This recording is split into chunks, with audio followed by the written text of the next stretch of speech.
The candles flicker in perfect rhythm with my heartbeat as I watch him from across the table. Clint's cologne mingles with the restaurant's sage butter, and I can already taste the words I've rehearsed 1,000 times. Tonight's the night I tell him I found the perfect venue for our wedding. My phone buzzes. Probably Rosalie checking in. She's been as excited about this dinner as I am. But when I glance down, it's not her name I see. It's Samantha's. And the preview snippet turns my world to ice. Last night was amazing, baby. Can't wait to feel your hands on me, I stop breathing. My fingers hover over the notification, trembling. Part of me wants to throw the phone across the restaurant, pretend I never saw it. But I've always been the type to rip off Band-Aids. I open the message. Last night was amazing, baby. Can't wait to feel your hands on me again. Still can't believe Joanna hasn't figured it out.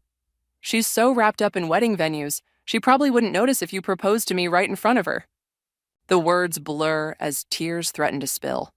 I blink them back, my chest so tight it hurts to breathe. Across the table, Clint's talking about some client meeting, completely oblivious to the fact that he just shattered 3 years of trust with one misdirected text. You okay, babe? He reaches for my hand. You look pale. I pull back before he can touch me. His familiar fingers suddenly seem alien, tainted. Those same hands touched her last night. While I was up late comparing flower arrangements, he was... Joanna?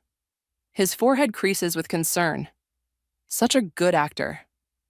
I'm fine. My voice comes out steady, surprising even me. Just remembered I need to respond to a work email. I scroll up through their message history with numb fingers. Weeks of conversations, photos I wish I could unsee, plans made around my schedule, inside jokes about keeping me in the dark, and Samantha. My stomach lurches.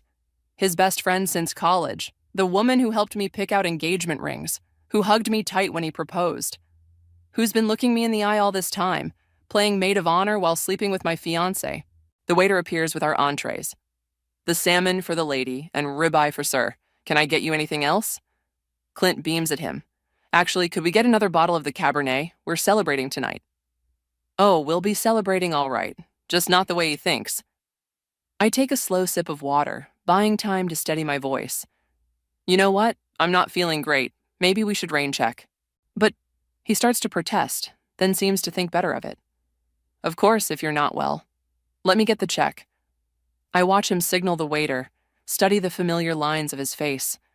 How many times has he looked at me with those warm brown eyes and lied? How many nights did he leave my bed to go to hers? My phone buzzes again. Another message from Samantha. Oops, wrong thread. Delete that. Too late, you backstabbing witch. Ready? Clint stands, holding my coat with that same gentle smile he wore when he promised to love me forever. I let him help me into my jacket, suppressing a shudder at his touch. Let him think I'm coming down with something. Let him believe tonight was just another dinner. But as we walk to the car, my mind is already racing ahead, to the joint accounts we opened for wedding expenses, to the promotion Samantha's up for at work, the one that hinges on her squeaky clean reputation, to all the careful little notes I've kept about their indiscretions, just in case something felt off. I was right. Something was off. And now I'm going to burn their perfect little world to the ground. You sure you're okay? Clint asks as we reach the car. You're awfully quiet. I turn to him with the brightest smile I can manage. Just tired, honey. Take me home? He kisses my forehead, and I let him, even as my skin crawls. Let him think he's won. Let them both think they've fooled me. Because here's the thing about nice girls like me. We're raised to be sweet, to forgive, to take the high road. But what they don't tell you is that even the sweetest honey can attract wasps, and I'm done being sweet.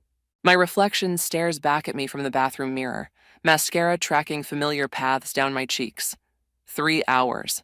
That's how long I've been locked in here, scrolling through their messages until my eyes burn. Each word is another knife in my chest. A gentle knock breaks my trance. Joe, you've been in there a while, still feeling sick? I splash cold water on my face, erasing the evidence. Just a minute. When I emerge, Clint's waiting with a glass of ginger ale and concern etched across his features. The perfect, caring fiancé. I want to throw the glass in his face. Instead, I take a small sip. Thanks. I think I just need to sleep it off. He tucks a strand of hair behind my ear, and I fight the urge to recoil. Get some rest, babe. I've got an early meeting tomorrow anyway. Yeah, I bet you do. I lie rigid in our bed, listening to him shower and pack his gym bag for morning. Every domestic sound now carries a double meaning. Is he texting her? Planning their next rendezvous? My phone lights up. Rosalie. How'd the venue conversation go? I stare at her message for a long moment before typing, "Can you come over tomorrow? Need to talk." Her response is immediate. Of course, everything okay? No. Sleep refuses to come. I watch the numbers on our bedroom clock tick past midnight, then 1, then 2. Beside me, Clint's breathing is deep and even. How can he sleep so peacefully with all these lies between us? At 3 a.m., I give up. Careful not to wake him, I slip out of bed and pad to the kitchen. The apartment feels different in the dark, like all our framed memories are watching me with new eyes. 3 years of photos, smiling faces telling stories I thought I understood. I pull up Samantha's Instagram, masochistically scrolling through her perfect feed. There we are at my engagement party, her arm around my shoulders as I show off the ring. Her caption, "So happy for my bestie. Jar future Mrs. Clint." The timestamp hits me like a punch to the gut. She'd already been sleeping with him then. My phone buzzes. A text from Samantha herself. "Hey girl, don't forget we're meeting the florist at 10 tomorrow. Can't wait." The audacity steals my breath. I type and delete 4 different responses before settling on, "Something came up. Need to reschedule." Her reply is instant. "Oh no, everything okay? Want to grab coffee and talk about it?" I actually laugh out loud, the sound harsh in the quiet kitchen. Talk about what exactly? How you've been fucking my fiancé? A new message appears, from Clint to her, accidentally shared to our linked iPad. "Miss you already. Lunch tomorrow?" The screen blurs as fresh tears fall. I swipe them away angrily, opening my laptop instead. First order of business, changing all my passwords. Then I start documenting everything. Screenshots, dates, times. The joint account statements showing suspicious charges at hotels. By sunrise, my eyes are gritty, but my hands have stopped shaking. I hear Clint stirring, getting ready for his early meeting. He finds me at the kitchen counter, nursing a coffee. Feeling better? Much. I manage a weak smile. Have a good meeting. He kisses my forehead. Thanks for understanding about last night. We'll do the venue talk soon, promise. The door clicks shut behind him, and I count to 100 before calling Rosalie. She answers on the first ring. I'm already on my way. 20 minutes later, we're sitting on my couch, and I'm showing her everything. Her face grows darker with each revelation. That absolute bastard, she breathes. And Samantha. I always thought she was fake, but this... I don't know what to do, I admit. Part of me wants to just walk away.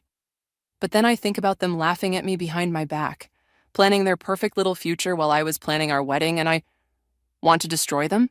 Rosalie finishes. Her eyes meet mine, hard and bright. Good. What?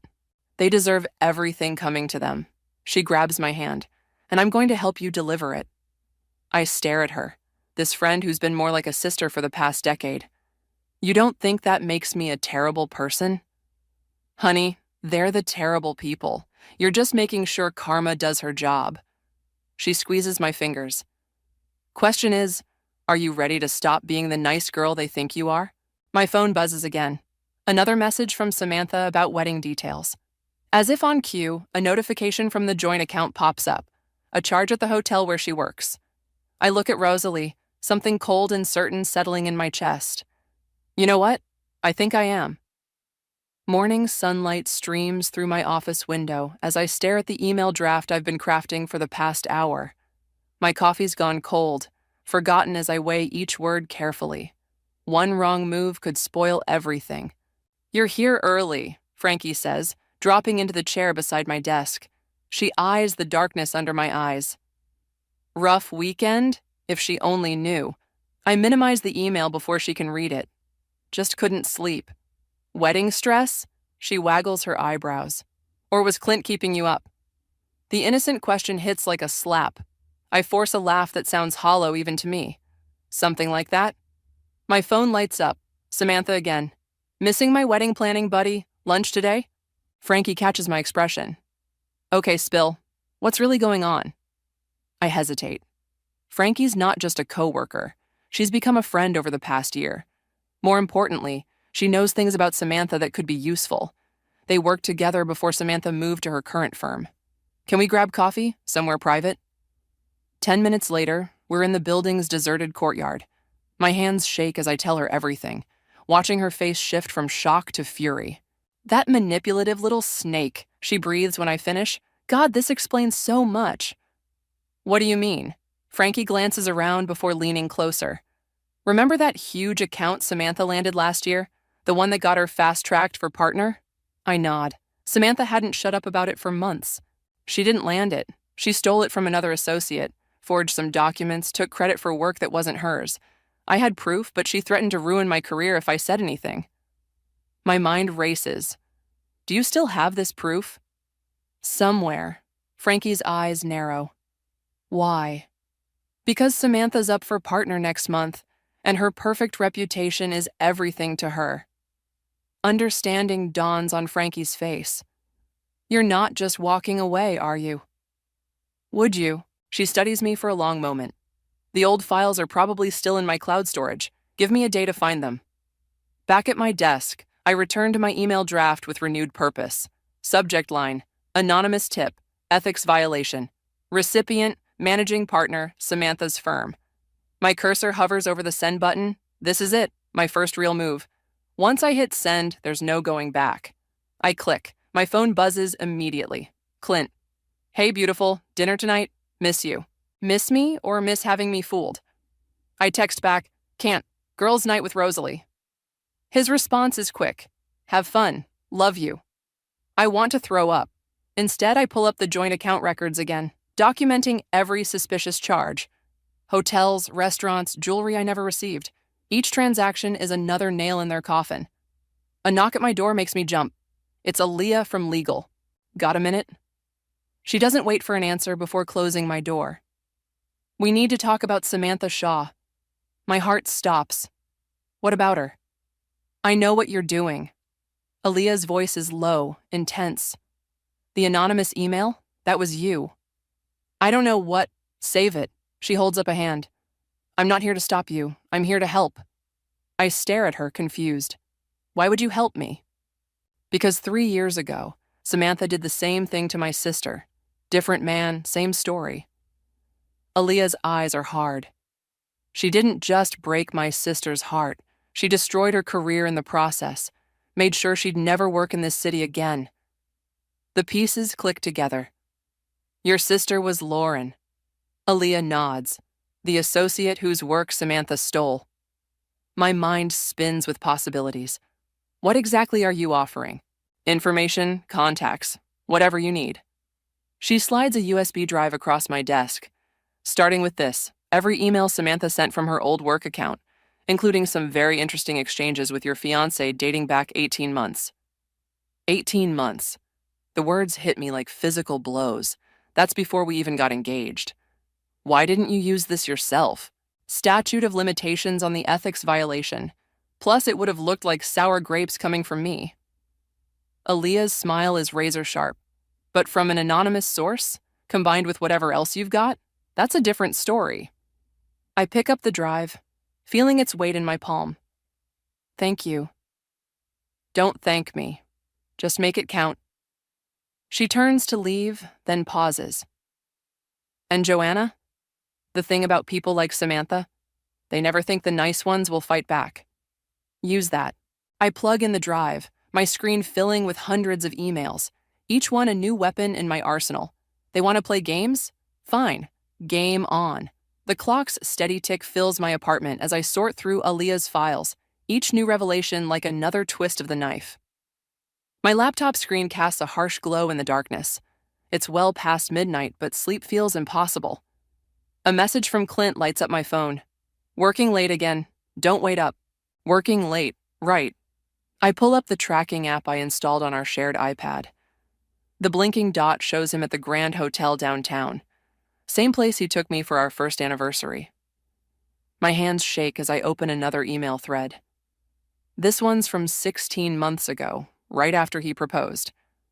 Samantha to Clint. She actually thinks I'm helping plan the wedding. If she knew what we did right after she said yes. The wine glass in my hand cracks before I realize I'm gripping it too tight. Red spreads across my palm like blood. My doorbell rings, making me jump. It's almost 1 a.m. Who could... Through the peephole, I see Bryce from work, his usually immaculate suit rumpled. My mentor's face is grave as I open the door. "We need to talk," he says without preamble, "about what you're planning." My stomach drops. "How did you..." "Aaliyah told me." He steps inside, taking in the scattered papers and glowing screens. "She's worried you're in over your head." "I can handle it." "Can you?" He picks up a document, the ethics complaint I'm preparing. Because once you start this, there's no going back. Lives will be destroyed, careers ended. Are you ready for those consequences? They deserve it. Maybe. He sits heavily on my couch. But revenge is like holding a hot coal to throw at someone else. You'll burn yourself worst of all. So I should just let them win? My voice cracks. Let them laugh about how stupid trusting Joanna never saw it coming. No, but there are other ways. I found more files. I cut him off, pulling up emails on my screen. It's not just Samantha stealing credit for work. She and Clint have been manipulating client accounts, moving money around. Small amounts, but it adds up. Bryce goes very still. "You're sure?" "I've traced the transactions. They've been doing it for months through the firm's trust accounts." I laugh bitterly. "Guess they needed funds for all those hotel rooms?" He studies the evidence, his expression darkening. "This is serious, Joanna. Criminal charges serious." "I know." "Then you also know that if you use this, there's no controlling the fallout. People could go to jail." "Good." "Including innocent people who might have unknowingly approved these transactions." That pulls me up short. I hadn't considered collateral damage. "Look," Bryce says gentler, "I understand wanting justice. But sometimes the best revenge is living well. Walk away, start fresh." My phone buzzes, Samantha posting on Instagram. A photo of her and Clint at the hotel bar, his arm around her waist. Caption, "Late night work session with the best mentor ever. Zlarp, blessed." I turn my phone to show Bryce. "Still think I should walk away?" He stares at the photo, jaw tightening. They're not even trying to hide it anymore, are they? They think I'm too pathetic to notice. Too nice to fight back. I meet his eyes. Are they right? After a long moment, he sighs. "No. But if we're doing this, we're doing it smart. No room for mistakes." "We? You think I'm letting my best analyst take on corporate fraud alone?" He pulls out his phone. "I know some people in the SEC. Let me make some calls." Hope flares in my chest. "You'll help me?" "On one condition." His expression is deadly serious. "We do this by the book. Everything documented, everything legal. No shortcuts, no matter how tempting. Deal?" I think about the other plans I've been considering. The more personal, painful forms of revenge. But Bryce is right. This needs to be bulletproof. "Deal." He nods, already dialing. "Good. Now show me everything you've found. And Joanna?" He pauses. "Delete that tracking app. We do this clean, or we don't do it at all." I close the app, watching Clint's location disappear. Bryce is right. I need to be smarter than my anger. My phone lights up again. Another Instagram notification. This time it's an old photo Samantha posted. Me and her at my engagement party, both beaming at the camera. Caption, "Throwback to the happiest day. Can't wait to stand beside my best friend at her wedding." I show Bryce. They really think they're untouchable. He looks at the photo, then at the financial records spread across my coffee table. Then let's prove them wrong. Properly. I nod, something cold and certain settling in my chest. They want to play at being professional? Fine. Let's get professional. Rosalie's hug feels like armor as I try to stop shaking. We're in her kitchen, and I've just shown her the latest Instagram post. Samantha and Clint at a jewelry store, her trying on rings. The caption, "Just helping my bestie pick the perfect wedding bands." "I'm going to be sick," I whisper. "No, you're not." Rosalie's voice is steel. "You're going to be angry." I am angry. I'm furious. But it's not enough. I push away from her counter. The SEC investigation could take months. Meanwhile, they're out there flaunting everything, making me look like an idiot. So, don't wait. She pours more wine. You have enough to destroy them both right now. Bryce says we have to do this right. By the book. Bryce isn't the one watching his fiancée parade around with his mistress. Rosalie's eyes narrow. Speaking of which, why is he so invested in helping you? I pause, wine glass halfway to my lips. What do you mean? I mean, he's awfully concerned about how you handle this. Maybe he has his own agenda? It's not like that. He's just looking out for me. Like Samantha was just looking out for you? The words hit like a slap. Before I can respond, my phone rings. Frankie. Turn on Channel 6 right now, she says without greeting. Rosalie grabs the remote. The news anchor's voice fills the room. Allegations of misconduct at Preston and Myers law firm. Sources say multiple partners are under investigation for financial irregularities.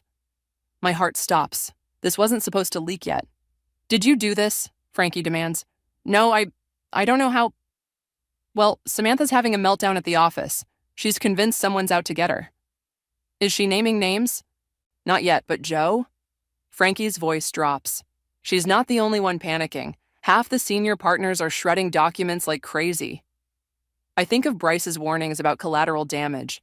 What if he was right? My phone buzzes. Speak of the devil. Need to see you. Office. Now. I have to go. I grab my coat. Want me to come? Rosalie offers. I shake my head. I need to handle this. The office is eerily quiet for midday. Bryce's face is thunderous as I enter his office. Close the door. I do. I didn't leak anything. I know. He runs a hand through his hair. Because I did. What? The SEC was dragging their feet. But now? He gestures at his computer, showing dozens of news alerts. Now they have to act fast, before evidence disappears. But I said we do this legally. I never said we couldn't force their hand. He leans forward. But there's something else you need to know. My stomach drops. What? The financial trail? It goes deeper than Samantha and Clint. Way deeper. He pulls up a document. Look who authorized their access to those accounts. A familiar name jumps out. My blood runs cold. No, that's impossible. I'm sorry, Joanna, but Rosalie's signature is all over these documents. The room spins. I grab his desk for support. She's my best friend. Is she, or has she been playing both sides? My mind races back through conversations, subtle suggestions, pushing me toward rash actions. Oh God, I sink into a chair. She's been feeding them information. The question is why? Bryce's voice is gentle. And what are you going to do about it? My phone buzzes. Rosalie, everything okay? Want me to come get you? Another message arrives. Clint, we need to talk. About us. About everything. Then Samantha, I know it was you. Better watch your back. The threats don't frighten me anymore. What terrifies me is how close I came to confiding everything in Rosalie. How many of my plans has she already leaked? Joanna? Bryce prompts softly. What do you want to do? I look at my phone, at the people I trusted most, trying to play me from all sides. Fine. They want to see what happens when nice girls get pushed too far? I meet Bryce's eyes. I want to play them at their own game. He nods slowly. Then let's make sure you win. I silence my phone, ignoring the cascade of messages. They think they know what I'm planning. They don't know anything. Not yet. The engagement party invitation sits on my kitchen counter like a ticking bomb. Rosalie dropped it off this morning. Cream-colored cardstock with gold lettering, celebrating Clint and me. As if nothing's changed.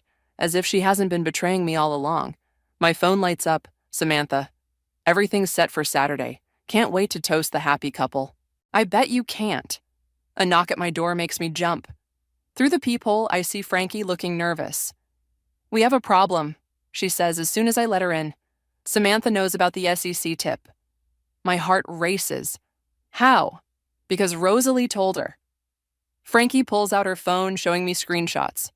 They've been working together for months. Look at the dates. The timestamps match perfectly with every major decision I've made about the wedding. Every time I confided in Rosalie, she was reporting back to them. There's more. Frankie hesitates. They're planning something for the engagement party. I don't know what, but another knock cuts her off. This time it's Aaliyah. Good, you're both here. She closes the door firmly. We need to move fast. Bryce just got called into an emergency board meeting. They're trying to pin the financial irregularities on him. What? The room spins. But he's helping me. Exactly. Samantha and her allies are framing it as a vendetta. They've manufactured evidence suggesting he's been manipulating accounts to set them up. My stomach lurches. This is my fault. I dragged him into this. It gets worse. Aaliyah continues. Rosalie's been spotted meeting with the board. She's their star witness. Of course she is. My best friend, the perfect betrayal artist. My phone buzzes. Clint, can we talk, please? It's important. Then Rosalie. Girl, where are you? We need to finalize the party details. And Samantha. Better watch your steps, sweetie. Wouldn't want anything to ruin the big day. Something inside me snaps. No. I stand up, surprising even myself with how steady my voice is. They don't get to win this one. Frankie and Aaliyah exchange glances. What are you thinking? Aaliyah asks carefully. I pick up the invitation, running my fingers over the embossed letters. They want an engagement party? Let's give them one they'll never forget. Joanna, Frankie starts. Listen. I lay out the evidence we've gathered, the financial records, the emails, Rosalie's betrayal. They think they've backed us into a corner, but they've actually given us the perfect stage. Understanding dawns in Aaliyah's eyes. The party. Everyone who matters will be there. Exactly. Board members, firm partners, clients. I smile and it feels dangerous. The perfect audience. It's risky, Frankie warns. If it backfires, then I've lost everything anyway. I meet their eyes, but I'm not going down alone. My phone rings. Bryce, I put it on speaker. They're moving faster than we thought, he says without preamble. The board meeting's a setup. They're voting to terminate me tomorrow. Unless I throw you under the bus. Say you fabricated everything out of jealousy. I close my eyes, pieces clicking into place. That's their play. Discredit you. Discredit the evidence. Pretty much. He sounds exhausted. I'm sorry, Joanna. I tried. Don't apologize. I look at the invitation again. Come to the party. What? Trust me. Just be there. After we hang up, Aaliyah raises an eyebrow. You sure about this? No. I pull up my email, starting to type. But I'm done playing defense. My phone explodes with messages. Rosalie. Found your dream centerpieces. Samantha. Can't wait to give my toast. Clint. Please call me. We need to talk. I silence them all, focusing on the email. Subject line. Engagement party update. Change of venue. What do you need from us? Frankie asks. Everything. I hit send, watching the invitation to my own destruction wing its way to everyone who's ever underestimated me. And perfect timing. Because here's the thing about nice girls. We know how to plan one hell of a party, and this one's going to be unforgettable. The hotel ballroom sparkles with fairy lights and champagne flutes, a perfect backdrop for destruction. I adjust my cream silk dress, the one Samantha helped me pick out, insisting it made me look innocent and bridal. Tonight, that works in my favor. Everything's ready, Frankie murmurs, appearing at my elbow. Aaliyah has the presentation queued up. I nod, watching Clint work the room. He's wearing the blue tie I gave him for our anniversary, making small talk with board members who have no idea what's coming. Samantha glides past in a red dress that probably cost more than my car, shooting me a sympathetic smile. Nervous, sweetie? Don't worry, I'll make sure everything's perfect. I bet you will. Rosalie appears with champagne. Here's to the happy couple. My hands don't shake as I take the glass. Thanks for everything, Rose. I couldn't have done any of this without you. Her smile flickers, just slightly. She knows me too well not to hear the edge in my voice. The room fills with familiar faces, colleagues, friends, family, all here to celebrate love, all about to witness something very different. Bryce arrives last, nodding almost imperceptibly. Showtime. Clint taps his glass, calling for attention. If I could have everyone's eyes up front. Actually, I cut in, moving to the small stage. I'd like to say something first. He blinks, surprised but pleased, probably expecting some sappy declaration of love. When I discovered my fiancé was sleeping with my maid of honor, gasps ripple through the crowd, I had two choices. I could fall apart, or I could pay attention. Samantha's glass slips from her fingers, shattering on the marble floor. Clint's face drains of color. Paying attention led to some interesting discoveries. I gesture to Aliyah, who starts the presentation. Financial records fill the screen behind me. Like how my loving fiancé and his mistress have been embezzling from client accounts. The board members straighten, faces hardening, but they had help. I turn to Rosalie, who's already backing toward the door. My best friend, who's been feeding them information while helping them cover their tracks. For a cut of the profits, of course. Security guards, arranged by Bryce, block the exits. That's ridiculous, Samantha sputters. She's clearly unstable. The SEC doesn't think so. I nod to Bryce, who produces official-looking documents. Neither does the ethics board or the police. Clint steps forward, hands raised. Baby, let's talk about this. We're done talking. My voice carries across the suddenly silent room. I have copies of every email, every transaction, every secret meeting, including the ones from before our engagement. He stops cold. Oh yes, I continue, savage satisfaction burning in my chest. I know everything. How you never intended to marry me. How this whole engagement was a cover while you and Samantha moved money around. How you used my wedding planning to explain suspicious charges. You can't prove, Samantha starts. Actually, she can. Every head turns. Frankie steps forward holding up her phone. I've been recording everything, including your confession from last week about stealing my work, and Lauren's, and everyone else you've stepped on. Chaos erupts. Board members demand explanations. Clients call their lawyers. Security moves in as Samantha lunges for Frankie's phone. Through it all, I stay perfectly still, watching my carefully constructed bomb detonate. Joanna. Rosalie's voice breaks as security leads her past. I'm so sorry. Save it for your testimony. Clint makes one last attempt, reaching for my hand. I did love you in my way. I step back, letting him grasp air. Your way wasn't good enough. The police arrive, badges flashing. Samantha's mascara runs as they read her rights. She looks smaller somehow, stripped of her power. You've ruined everything, she spits. No. I smile and it feels like freedom. I just showed everyone who you really are. Bryce appears at my side as they're led away. You okay? Ask me tomorrow. I watch Clint's blue tie disappear through the door, but I think I will be. The room buzzes with shocked conversations and hurried phone calls. My perfectly planned engagement party has become perfectly planned exposure. Every person who needs to witness their downfall is here, recording, remembering. Ms. Lewis, a detective approaches. We'll need your official statement. I nod, suddenly exhausted. It's done. All of it. Aaliyah squeezes my shoulder. Need company at the station? No. I straighten my cream silk dress. No longer innocent, no longer bridal. I can handle this part alone. Because that's the thing about nice girls. We don't just get even, we get better. Dawn breaks over the city as I leave the police station, my heels clicking against empty sidewalks. My cream silk dress is wrinkled, mascara smudged, but I've never felt more polished. My phone, silent for hours during questioning, buzzes to life. Dozens of messages flood in. Colleagues, friends, even Clint's mother expressing shock and support. I ignore them all, opening only one. A news alert about multiple arrests at Preston and Myers. A familiar car idles at the curb. Bryce rolls down his window. Need a ride? Actually, I think I'll walk. The morning air feels clean, new. But thank you for everything. He studies me for a moment. You know, when I first agreed to help, I thought this was about revenge. Wasn't it? No. He smiles slightly. This was about justice. There's a difference. I think about Samantha's face as they led her away.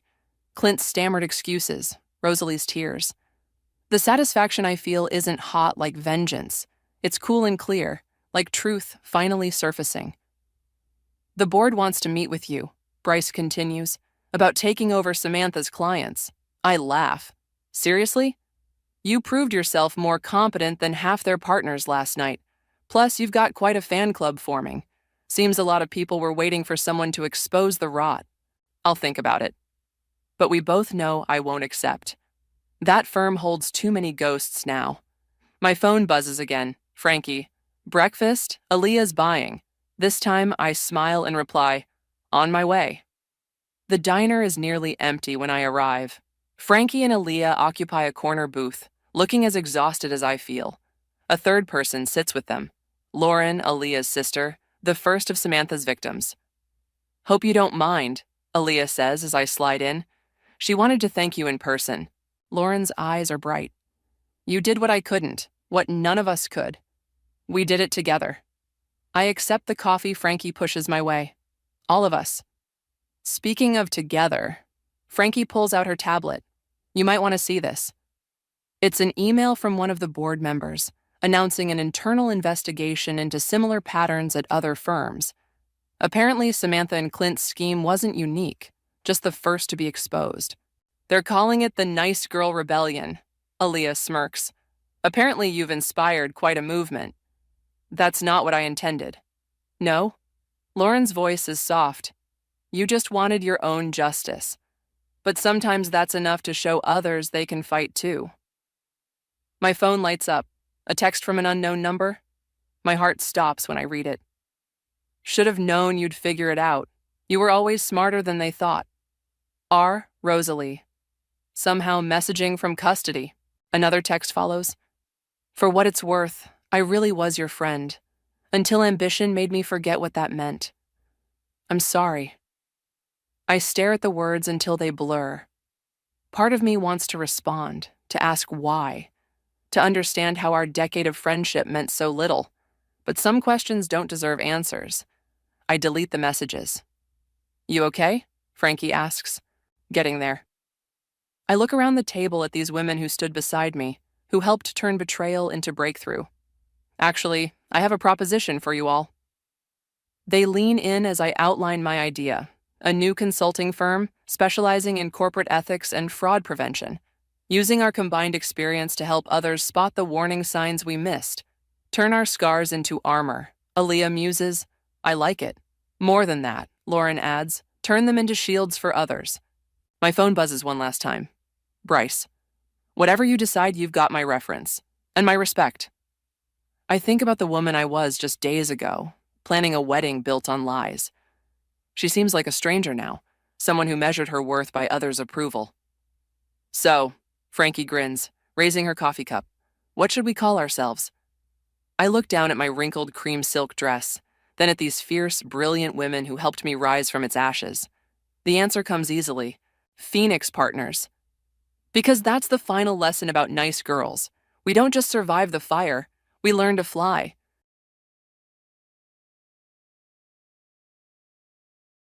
Growing up, my life took a sudden and disorienting turn when I was around 9 years old. My parents, who had always seemed to get along, shocked me with the announcement of their divorce. Unlike the tumultuous separations I'd heard about from friends, theirs was unexpectedly calm and straightforward. They revealed that they had found new partners. My mom decided to move out with her new boyfriend, while my dad's new partner moved in with us. They planned for me to split my time between them since they would be living just 3 miles apart. Despite their promises of new gadgets, vacations, and all the things they thought could make me happy, I felt a deep sense of loss. All I truly wanted was to have my family together under one roof. Watching my mom pack up and leave, and my dad's partner take over our home, was heartbreaking. Things grew more complicated over time. My stepmom's twin boys, around my age, clearly didn't care for me, mirroring my feelings toward them. At my mom's new home, I felt increasingly unwelcome as she started a new family with her boyfriend, which left me feeling like an outsider. I eventually found solace living with my aunt, my father's sister, and my godmother, who became a stable presence in my life. This arrangement lasted until I turned 19, when life threw another curveball my way. I inherited $200 million from my grandfather. This sudden windfall brought my estranged parents back into my life, not out of concern, but with demands for financial help for my half-siblings and to cover my father's debts. Feeling manipulated and used, I was faced with a dilemma about how to handle these sudden demands from family members who had previously shown little interest in my well-being. As I navigated these complex family dynamics, I had to learn to prioritize my own emotional and financial health above the pressures and expectations of those who had once abandoned me. After a year of shuttling between my separated parents' homes, I finally settled in with my aunt permanently. Initially, I had been bouncing between their houses without them realizing my final decision. It took my parents over 2 months to notice that I wasn't just visiting, but had moved in with my aunt. My mother assumed I was with my father, and vice versa, highlighting their lack of involvement in my life as they were preoccupied with their new families. Living with my aunt was a breath of fresh air. She filled the void of parental affection with simple acts of love, taking me out for dinner, movies, and even on vacations during the summer to visit my grandfather's farm. These moments with her brought a genuine sense of belonging and happiness that I hadn't felt in a while. Initially, my dad would send a monthly allowance to support me, but over time, even that became inconsistent. My aunt sometimes nudged him to remind him, but often she let it go. Not wanting to burden her further, I started working in her plant nursery after school and helped with household chores like taking out the trash and running errands. Despite the care and support from my aunt, it became painfully clear that my parents had drifted too far from their roles. They routinely forgot my birthdays, only making a perfunctory call when my aunt reminded them. They never visited, not even for significant milestones like my high school graduation. My aunt was the only one there for me. When confronted by my aunt about their neglect, they would briefly apologize, but their remorse was short-lived. Over time, I grew increasingly resentful of their absenteeism and empty apologies. Eventually, I stopped answering their calls, leading to accusations from them that I was being rude. I stood my ground, unwilling to let their blame games affect my resolve to live independently of their emotional neglect. I continued my journey, moving to university and living on my own, though I always made it a point to visit my aunt during birthdays and holidays. Her unconditional support over the years meant the world to me, and I wanted to ensure she knew her efforts were deeply appreciated. Recently, my grandfather on my father's side passed away. His death marked another chapter in my life, reminding me of the complex family dynamics I've navigated through these years. As I approach the completion of my university studies, I reflect on these experiences, recognizing the profound impact of genuine care versus the absence of it. The loss of my grandfather was a deeply sorrowful time for both my aunt and me. We had been the closest to him, in stark contrast to my father and uncles who seldom visited. Yet, they all appeared promptly at his funeral and were keenly present at the reading of his will. To their dismay, my grandfather had bequeathed all his assets, including a 197-acre farmland, the farmhouse, and $200 million in cash to my aunt. He donated the remainder of his wealth to charity. This decision may seem harsh, but it was justified given their prolonged absence during his illness. My aunt had been his constant companion during his last days, while I was away at university. After inheriting the property and cash, my aunt called me home her house, which I consider my true home. There, she told me she would give me the $200 million that Grandpa had left. I was overwhelmed with emotion, not just because of the money, but because it affirmed how much she truly cared for me. Over the years, I had often shared my dream of starting my own business with her, and now she was funding that dream. I hugged her, tears streaming down my face, grateful for her unending support. News of the inheritance quickly reached my parents, and suddenly their attitude towards me shifted. They began to shower me with attention and professed their unconditional love, frequently calling to check up on me. But I saw through their sudden change of heart it was clear they were motivated by the money. Last week, my dad even showed up at my university dorm, which he only knew through my aunt. He tried to reconnect, claiming pride in my upcoming graduation, and suggesting a family dinner as if nothing had happened. I confronted him about their long absence and lack of genuine contact, which left him speechless. Despite his attempts to reconcile, citing that he and my mom missed me and were sorry, I couldn't move past the resentment. Their presence was linked to their interest in the inheritance, not out of any real love or concern for me. My mom also left a voicemail, excited about my impending graduation and hinting at an invitation. She mentioned how proud they were that I was fulfilling their dream of attending university. Despite her enthusiasm, the thought of having them at my graduation felt undeserved and unwelcome. I confided in my aunt about my dilemma. While she suggested that reconciliation might be possible, she left the decision up to me. Now, I'm torn. I appreciate my aunt's guidance and understand the potential value of mending familial ties, but the hurt and disappointment from my parents' previous actions weigh heavily on me. I'm unsure if I can or even want to let them back into my life for such a significant occasion. Life has been hectic. But I have some good news. I've graduated from university and landed a job. Thank you all for your support. Now, let me address some of the common questions I've received. Many of you have asked about my aunt and how she was able to take me in for so many years. To clarify, my aunt is about 10 years older than my dad. When I moved in with her, she was in her late 47s and had been single for many years. Her husband passed away in an accident when I was just a baby, maybe 2 or 3 years old. She has a daughter who left home as a teenager to attend medical school and is now an interventional cardiologist living in the US. Since then, my aunt has lived alone. Although my cousin and I tried to encourage her to date again, she refused, saying she found happiness in caring for her plants. Some of you mentioned that I may have been too harsh on my parents, pointing out that they have every right to separate and find new partners. I agree they do have the freedom to make their own choices. However, I believe it's never acceptable to neglect your children once you start a new family, which is exactly what my parents did. When my parents first separated, the plan was for me to spend 1 week with each of them. However, they often acted like having me around was a burden. They would plan activities, like going out for dinner, only after I had left. It was painful to hear them say things like, "Oh, she's here now, so we'll go out next week," as if my presence was an inconvenience.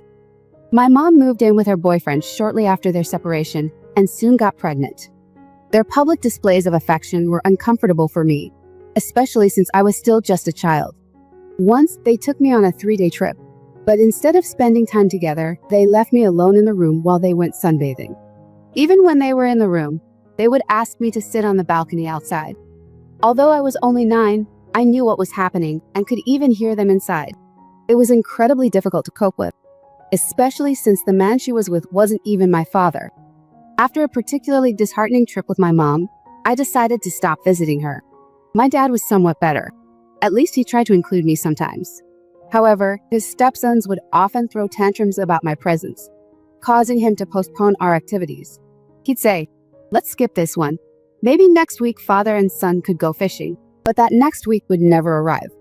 By then, I'd be back at my mom's house. It didn't take long for me to notice a pattern. My parents seemed to have an unspoken agreement to pass me back and forth, always promising, "Let's do it next week," whenever it was convenient for them to be rid of me. The few times I did join my dad and his new family on vacation were miserable. On the first day out, his wife and her sons would monopolize his attention, leaving me feeling utterly ignored. Even during family photo sessions, they asked me to take the pictures, ensuring I was in none of them. Out of all the photos from that trip, only 4 included one of me alone, and just 1 with my dad. This context might help those who thought I was too harsh on my parents understand my perspective better. Now, concerning recent events, my parents claimed they wanted to reconnect because they were proud of my university graduation and wanted to celebrate with me. However, considering their absence during my high school graduation, consumed by their new families, I was skeptical. They insisted on attending, but I didn't extend an invitation. I did, however, get extra tickets in case they decided to show up uninvited. They didn't. I made sure the graduation ceremony's date was kept from them, and they completely forgot about it. It's been nearly a month since I graduated, and not once have they reached out to confirm the dates. It's clear that their sudden interest was merely a pretext to re-enter my life. Here's the latest update, almost 3.1 months post-graduation. My mom called to inform me that my half-sister Ellie had graduated from primary school and was now enrolled in a private elementary school. But they were facing a shortage of funds and wanted me. I was completely taken aback when my mom called out of the blue, asking me to fund Ellie's education. She bluntly stated that since my aunt had left me a $200 million inheritance, I should step up as a big brother. "Your sister needs you now," she insisted, but I halted her immediately. "Hold on, this is delusional. I've never even met this sister you're talking about. Where were you when I needed my mom?" When I was sick and alone, her response was just tears, and she accused me of living in the past. She tried to guilt-trip me by saying, "You have this huge sum of money. What better use could there be than your sister's education?" I wanted to say more, but I restrained myself and simply told her, "I have plans for that money, and I can't spare any for anyone else." She ended the call abruptly and didn't even ask about my graduation day. It was clear to me then that their sudden interest was purely financial. Just when I thought I'd heard it all, I received a call from a bank about a defaulted mortgage that my dad was responsible for. They had gotten my number from him. My dad had taken out a personal loan and had fallen behind on payments. When the collectors pursued him, he suggested they contact me.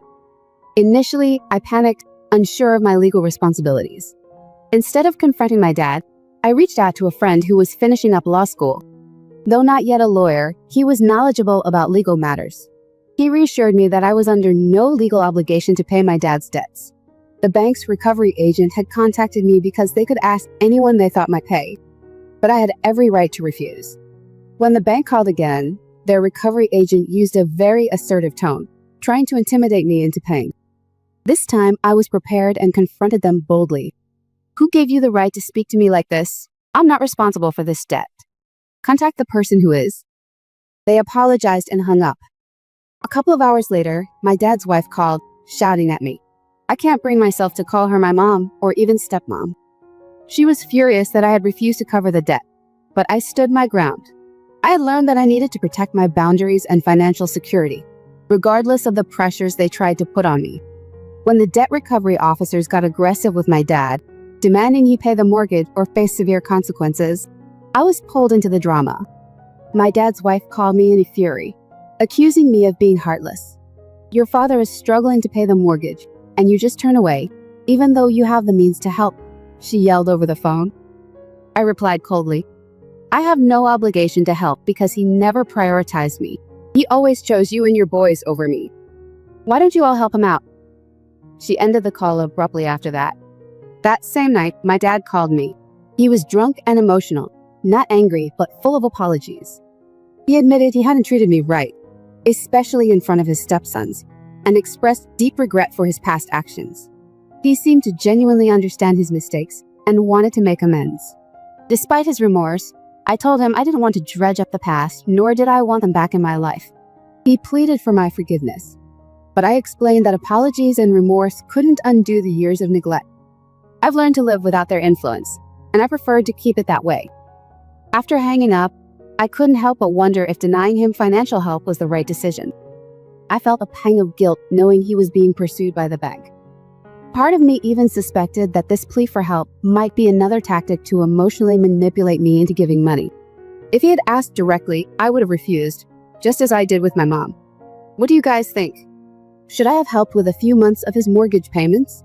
Some of you suggested that it wouldn't have been too much of a burden for me to cover his mortgage for a couple of months. I considered this, feeling somewhat remorseful, and was on the verge of calling my dad to find out how much he needed. But before I could make that call, I received an email from my mom. She apologized for missing my graduation and invited me to a dinner with her and my dad, promising a return to the old times, just the four of us. Although I wasn't enthusiastic about revisiting memories of our past family life, I accepted the invitation. I wanted to put an end to this ongoing saga. At dinner, they repeated the same sentiments my dad had shared on the phone: apologies, expressions of remorse, and talks of forgiveness, all hoping to mend our relationship. During dinner, the atmosphere felt charged with unspoken intentions until, out of nowhere, my mom asked, "Baby, we were wondering what plans you have for your inheritance money?" She quickly added, "No, I mean your dad and I could offer you some good investment advice. You're pretty young to handle such decisions on your own." I responded nonchalantly, "Thanks, but I've already got someone advising me on that, so I'm good." The table fell silent for the next few minutes. Then, my mom tried a different angle. "You know, your dad has been having a hard time because he defaulted on the mortgage," she ventured. "I know," I replied, turning to my dad. "But why did you take that personal loan? Was it for business?" He looked down ashamed and muttered, "It was for his son's college tuition." Before I could process that, my mom interjected, "It doesn't matter what it was for. The point is your dad's in trouble, and we need to help him. Why don't you clear his mortgage and his stepson can pay you back when he gets a job? And the rest of the money, you could give it to me. Remember, your Ellie needs to go to a private school. She'll pay you back when she's older and earning." Feeling the absurdity of the conversation peaking, I replied, "How about we just eat our dinner silently and call it a night?" That sarcastic comeback did not sit well with her. She lost her temper and yelled, accusing me of still being that self-centered brat who only cared about himself. I retorted, "Yes, that's who I am." I was ready to end this charade. I could have lectured them about their selfish behavior, especially since they knew I had my own student loans to pay off. Yet here they were, expecting me to finance my stepbrother's education and Ella's private schooling, while also managing my own debts. "I'm done with you guys," I declared firmly. "It's clear you only wanted me back in your lives for the money. And you know what? You can forget about it because you're not getting a penny from me."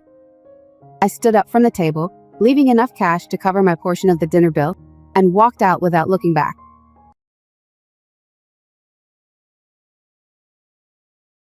For 9 months, my mother-in-law, Harper, unfavorably compared my pregnancy to my sister-in-law's seemingly flawless experience. After my sister-in-law had her child, both she and my husband decided to cut ties with Harper. My husband and I have been happily married for over 4 years and together for 7. He truly is the ideal partner, embodying the man of my dreams, and we share a wonderful life together.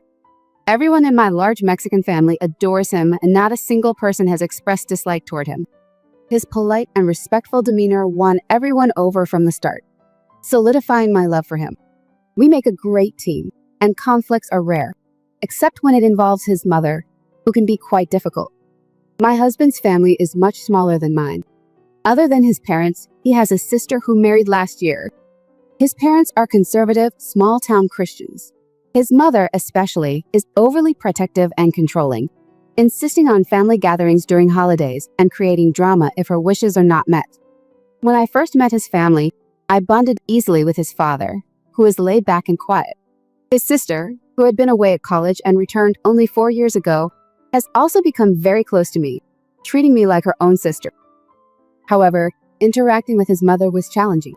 For instance, when I shared that I am an environmental consultant focused on marine conservation, my father-in-law was impressed and supportive, but Harper only frowned and remained silent. Later, I learned from my father-in-law that Harper had pressured my husband to end our relationship. She disapproved of me because I pursued a career I am passionate about, wrongly thinking it made me unsuitable for her son. Harper's outdated expectations included wanting her son to marry someone who would solely be a housewife, disregarding my professional aspirations and the joy my work brings me. Fortunately, my husband has always supported my career, and our shared values have strengthened our bond, contrary to his mother's narrow views. My husband decisively informed his father, William, that his choice of spouse was not up for discussion by his mother. I was relieved and reassured when he defended our relationship, which solidified my decision to stay with him, even after learning about his mother's disapproval. However, as our relationship progressed, Harper's attitude towards me only deteriorated. She would often make underhanded remarks about how a good wife should prioritize homemaking and await her husband's return from work. Harper didn't hesitate to point out that I didn't fit her image of a traditional wife, critiquing my appearance and questioning my ability to bear children. Initially, I dismissed her comments as possibly sarcastic, but it became clear she was quite serious. One evening, during a dinner she insisted we attend, Harper launched into a tirade about longing for old-fashioned gender roles, where women solely managed the household and men were the breadwinners. My husband quickly countered, pointing out that those days were over, and he cherished having a partner who contributed equally, both financially and domestically. Harper, visibly upset by this modern perspective, continued to rant about traditional gender roles. Despite William's attempts to diffuse the tension by advising his wife to calm down, Harper grew more agitated, claiming she was just speaking her truth for her son's benefit. After enduring enough, I quietly stood up from the table and asked my husband to take me home, which he did without hesitation. He shared a look of disappointment with his mother as we left. Later, when William called trying to mend things, I firmly told him Harper's interference and outdated views were unacceptable. William apologized on her behalf, but I was not ready to just accept it. My husband supported this stance, warning that without a sincere apology from Harper, he might cut ties permanently. This ultimatum seemed to resonate with her, prompting an apology, which I accepted with the clear expectation that such discussions would not recur. Though Harper apologized, old habits die hard, and it wasn't long before similar issues surfaced again, shortly after my husband and I began living together. After we got married, I had to leave for a research expedition for a few weeks. During this time, Harper called me, questioning who would look after the house and her son while I was away. Confused by her intrusive questions, I put her on speakerphone so my husband, who was driving with me, could also listen. When I asked her to clarify her concerns, she accused me of being immature and insisted that I should give up my expeditions to focus more on supporting her son. My husband quickly intervened, firmly telling her that he was fully capable of taking care of himself and that we were equal partners who equally shared our responsibilities. This response upset her, and she argued that our marriage was doomed if I couldn't learn to be a proper wife. Annoyed, my husband told her to mind her own business and ended the call. During our engagement, Harper was already displeased, especially when she learned that we planned a small wedding due to the high costs associated with my large family and our plans to move into our own place soon. I decided to limit the guest list to close family members, planning a later celebration for the extended family. However, Harper wanted to invite all her friends whom she hadn't seen in a long time, viewing our wedding as the perfect reunion opportunity. When my husband inquired if she intended to cover the costs for her friends, she took offense, claiming that as his parent, it was shameful for him to even suggest such a thing. We stood our ground, stating that the wedding would remain small, and any uninvited guests she brought would be her financial responsibility. Despite her displeasure, she couldn't change our plans. At the wedding, Harper was vocally critical, particularly disliking my choice of wedding gown. I chose to ignore her complaints, focusing on enjoying the day without letting her negativity affect me. My sister-in-law, aware of the tension, did her best to keep Harper away from me throughout the event.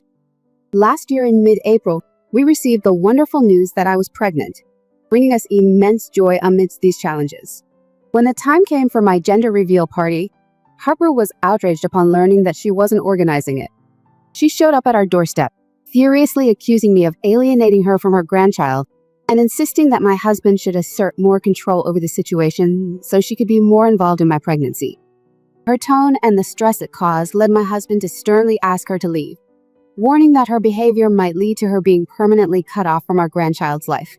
Despite her tearful protests that she just wanted what was best, she eventually left. The fallout from this episode was significant. William and Olivia reached out, deeply concerned about Harper's behavior. Olivia, particularly shocked by her mother's actions, urged me to rest as much as possible. This incident with Harper at our doorstep was not the end of her overbearing behavior, however. During the holiday season, when my husband informed her that we would not be able to visit for Christmas due to my inability to travel long distances, she became infuriated. She accused him of distancing himself from his family and abruptly hung up when he wouldn't yield to her demands. We thought she had accepted our decision, but to our surprise, a week later, she texted insisting we come to her place. When my husband reminded her of our previous conversation, she called, furiously accusing me of keeping him away from the family and demanded that he control his woman. This pattern of controlling and toxic behavior was becoming increasingly apparent, and I discussed it openly with my husband and Olivia, who both acknowledged her troubling actions and supported me fully. The situation reached a peak when I went into preterm labor at 29 weeks, and our son was born via emergency C-section at 30 weeks. In the rush, we couldn't inform anyone until after the birth. My husband shared the news on our family group chat, receiving a flood of congratulations, but Harper had yet another meltdown. She bombarded us with texts, upset that she hadn't been in the delivery room, despite it being clear that I would have never allowed such a thing. I chose not to respond to her unreasonable demands, hoping to avoid further conflict. While I was occupied with caring for our newborn, Harper contacted my husband, upset about our son's name. She claimed it sounded too Mexican and suggested it be changed or used as a middle name instead. Despite her insistence and disappointment, we didn't heed her demands, but she continued to express her dissatisfaction. When she finally met our son, she began calling him by a completely different name she had concocted, claiming it was her special nickname for him. This took us aback, but my husband promptly asked her to stop, reinforcing that our chosen name was to be used. Harper also disapproved of me breastfeeding, arguing it limited her time with the baby. She suggested I switch to formula feeding so she could have more interactions with him. My mother, who was with us, explained the benefits of breastfeeding for a newborn, but Harper stubbornly maintained that it was unfair. Our constant critiques and attempts to control were wearing on everyone. The situation escalated when Harper insisted on having lunch with me to discuss something she claimed was urgent. After trying to avoid the meeting, I finally agreed. At lunch, after some initial pleasantries, she bluntly asked who would be our son's godfather.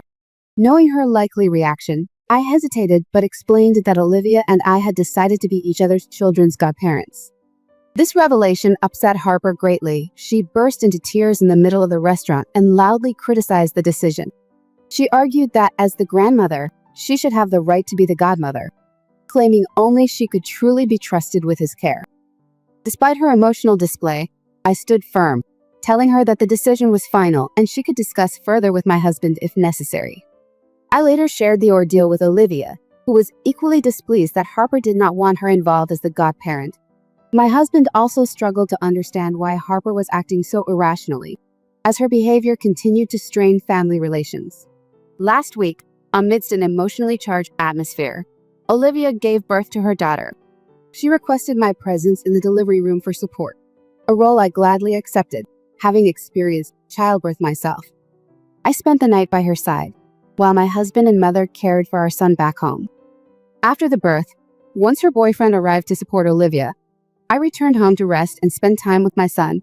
During this time, I received several calls from Harper, but I was too exhausted to engage and chose to focus on my family. Later that evening, my husband returned from visiting Olivia and shared surprising news, which initially I thought was just about meeting his niece. However, he revealed that Olivia, fed up with Harper's toxic behavior, had decided to enforce a no-contact rule between Harper and her new daughter. He explained that when Harper had tried to visit the hospital unannounced, Olivia instructed the nurses to deny her entry, allowing only William to meet the baby. This was to avoid Harper's harsh judgments impacting her daughter. This bold move by Olivia was unexpected, and it underscored a significant turning point in how she dealt with Harper's overbearing nature. It became clear that Harper's incessant calls to me that day were likely attempts to either place blame or seek my help in persuading Olivia to allow her to see her granddaughter. Later, when I spoke with Olivia, she shared that her decision was influenced by witnessing how Harper had treated me over the years. Establishing a no-contact rule was a crucial step in protecting her daughter from the same toxic influence I had endured. This was a significant moment for Harper. As the repercussions of her actions were now fully realized, she was completely shut out from witnessing the early days of her granddaughter's life. Since then, I've contemplated whether we should also cut ties with Harper permanently. The thought of excluding her entirely feels harsh, but necessary for our mental peace. There's no assurance that her behavior won't extend to our son, causing similar distress. This has been a challenging realization for us, especially for my husband, who was raised in this environment and didn't recognize its toxicity until it began affecting me directly. My husband has been incredibly supportive and protective throughout this ordeal. After discussing with my husband and considering all that has transpired, we agreed that for our family's well-being, maintaining a distance from Harper might be the healthiest choice.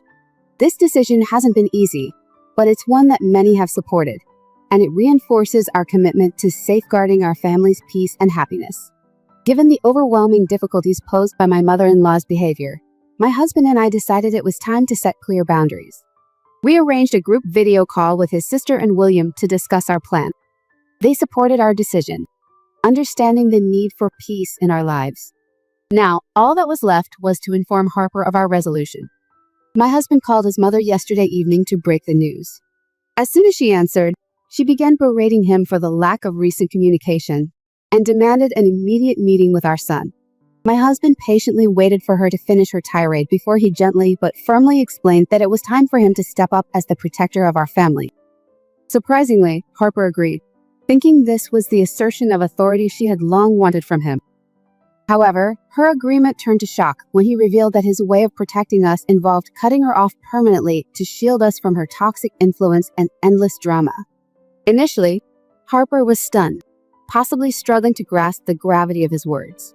When the reality of our decision hit her, she became desperate, threatening to come over and insisting that nothing could prevent her from seeing her grandson. My husband sternly warned her that any attempt to show up uninvited would lead to us calling the police for trespassing. Harper then accused me of orchestrating this division, claiming I was tearing the family apart. My husband countered her accusations, emphasizing that the decision was his and reminding her that Olivia had also chosen to distance herself for similar reasons. The problem, he pointed out, was clearly with her behavior. Harper continued her tirade, accusing me of brainwashing her family and alienating her children. My husband, growing increasingly frustrated, finally told her that if she was looking for someone to blame, she should reflect on her own actions. Her bitterness and discriminatory attitudes had pushed everyone away. He concluded that everyone was fed up with her negativity and toxicity, which prompted him to block her number, effectively cutting off all communication. This step was not taken lightly, but it was necessary for the well-being of our family, marking a new chapter where we could hopefully find some peace without her disruptive influence. After the decisive conversation between my husband and his mother, I took similar steps by blocking her number. I also informed my family about the situation and advised them not to engage with Harper for the time being. It's a difficult reality for my husband and Olivia, not having the support of their mother. But on the flip side, I'm relieved that we no longer have to endure such distressing scenarios. It's been 3 months since my last life, and I'm pleased to share that our son is thriving. Olivia and I continue to grow closer, and our children enjoy regular playdates. It's heartwarming to see their bond develop, and I cherish the thought of them growing up as best friends. In more joyful news, Olivia is preparing to marry the father of her child, which we all anticipated with great excitement. On to the main news, our stance of no contact with Harper remains unchanged. For those concerned about our safety, we've taken precautions by installing security cameras and changing our locks, ensuring that Harper cannot intrude upon our peace. Given the widespread knowledge of the reasons behind our estrangement, it's unlikely that she would risk a public confrontation, likely feeling the weight of communal scrutiny. Despite our firm boundaries, Harper attempted to use William as a conduit to reconnect, urging him to mediate a reconciliation. However, even William has reached his limit, expressing his own frustrations with her behavior. When he conveyed his feelings, it seemed to spark some introspection on her part. A few weeks after their discussion, Harper expressed through William a desire to apologize for her actions toward me. While it's hard to gauge the sincerity of her remorse, we've chosen to maintain our distance, continuing our lives without her involvement. William and other supportive family members regularly visit and bond with our grandchild, ensuring a loving and stable environment for his upbringing. This setup, free from unnecessary drama, is how we plan to keep things moving forward.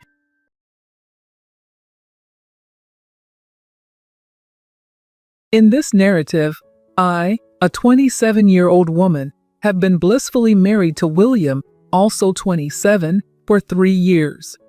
Our romantic journey began after reconnecting at a random encounter in a restaurant, following a friendship that dates back to our high school days. We exchanged numbers, shared several dates, and eventually tied the knot. Yet, before me, William was involved with Mia, a girl from our high school who was a year junior to us. William and Mia had been a couple since middle school. Although William and I weren't close friends at the time, our mutual acquaintances meant I often saw them together. After graduating, William moved to another state for college, and our contact dwindled until that serendipitous meeting years later. When I inquired about Mia during our catch-up, William revealed that they had parted ways about a year and a half prior. Mia had ended the relationship, seeking to explore different paths in life. Yet, she implied a possible future reconciliation, essentially keeping William as a fallback option while exploring single life guilt-free. Despite their breakup, William maintained a courteous, albeit distant, relationship with Mia, having largely moved on by the time we started dating. I was intrigued by the matured William I met after college, far different from the high school acquaintance I remembered. Our relationship blossomed effortlessly, built on a foundation of mutual respect and ease, qualities William confessed were absent with Mia. Mia, during their time together, often left William feeling neglected, choosing to spend her days out with friends and flirting with others, seldom checking in on William or valuing his feelings. The ongoing issue, however, stemmed from William's mother, Sophia, who adored Mia. Mia and Sophia had developed a close bond when William and Mia were together, often engaging in lengthy conversations and mutual flattery. Sophia's continued admiration for Mia led to an awkward tradition where Mia was invited to every family event to ostensibly show how William had chosen wrongly by being with me instead of her. This arrangement strained our family gatherings, culminating in a dramatic fallout during my birthday celebration. Frustrated and hurt, William finally decided it was time to set boundaries, resulting in Mia being excluded from our lives moving forward. This decision marked a turning point, allowing William and me to foster our relationship without the overshadowing presence of past entanglements, reaffirming our commitment to each other and the life we chose together. Throughout my relationship with William, there's been an ongoing challenge involving his ex, Mia, and his mother, Sophia. Despite William and Mia's breakup, Sophia has continued to invite Mia to all family events, maintaining a close friendship with her. They even chat frequently, which I found unsettling when I first started dating William. During our initial Christmas gathering 4 years ago, just 8 months into our relationship, Mia's presence was particularly difficult for me. She targeted me with mean-spirited jokes about my appearance, disguising her digs as humor. William tried to defend me, but Sophia dismissed his concerns, placing me in a tough position. In that moment, I chose not to show any hurt, fearing it might make me look insecure. Instead, I responded indifferently, which seemed to unsettle both Sophia and Mia. That night, back at home, William apologized for their behavior and offered to speak to his mother about not inviting Mia in the future. However, I encouraged him not to. I didn't want to give Mia or Sophia the satisfaction of thinking they had affected me. I believed it was important to show that I wasn't intimidated by their tactics. Since then, every family event hosted by Sophia has included Mia, and each occasion has been marked by similar behaviors, snide remarks, backhanded compliments, and unnecessary references to her past with William, all aimed at making me uncomfortable. Despite this, I've consistently maintained my composure, facing each situation with resilience and a determination not to let their behavior impact me. This stance, although challenging, has been my way of asserting my place in William's life and demonstrating that their attempts to undermine me have fallen flat. I've been managing to keep my cool despite Sophia frequently implying that Mia would have been a more suitable wife for William, suggesting she was the daughter-in-law she'd always wanted. Despite these remarks, I remained unbothered as long as William stayed by my side. This indifference became my shield, and I resolved to maintain this stance for the foreseeable future. The incident that prompted me to share this occurred 5 days ago during Sophia's 50th birthday celebration. Typically, Sophia's birthday is a big affair, attended by family and friends. This year, however, William wanted to attend his co-worker's engagement party, which coincidentally fell on the same day. His co-worker was celebrating a once-in-a-lifetime event, and William felt compelled to be there. Despite this, Sophia insisted William attend her birthday instead, and eventually he agreed. Like every other family gathering, Mia was there, dressed extravagantly, and even Sophia seemed more dressed up than usual for her own birthday. William and I planned a quick exit after the birthday cake cutting to finally make it to the engagement party. At about 6:10 p.m., my father-in-law brought out 3 cakes, which was unexpected. One cake was to wish Sophia a happy birthday, and the other had a message about an almost anniversary for William and me, which was a surprise to everyone, including us. Before we could get an explanation from Sophia, Mia took the spotlight. She revealed that exactly 10 years ago, on Sophia's birthday, William had given her a promise ring when they were both 17 and about to head to different colleges. Mia still wore the ring and took this moment to flaunt it to everyone. She then pulled William next to her and gave him an awkward hug, which he didn't reciprocate. Sophia seemed delighted by the spectacle, praising how it was fine for them to overshadow her birthday to mark this nostalgic moment. The whole scene was absurd. William and I, along with everyone else, were left speechless, mouths agape, as we watched the bizarre spectacle unfold. For a few long moments, nobody said a word, unsure of how to react to the drama Mia was stirring up. She rambled on, claiming William was her almost husband and Sophia her almost mother-in-law, celebrating their almost anniversary, as if the rest of us were missing some inside joke. Sophia, playing along, cut what she dubbed the anniversary cake, first feeding Mia and then attempting to feed William. At that moment, William seemed to snap back to reality and recoiled from his mother as she approached him with the cake.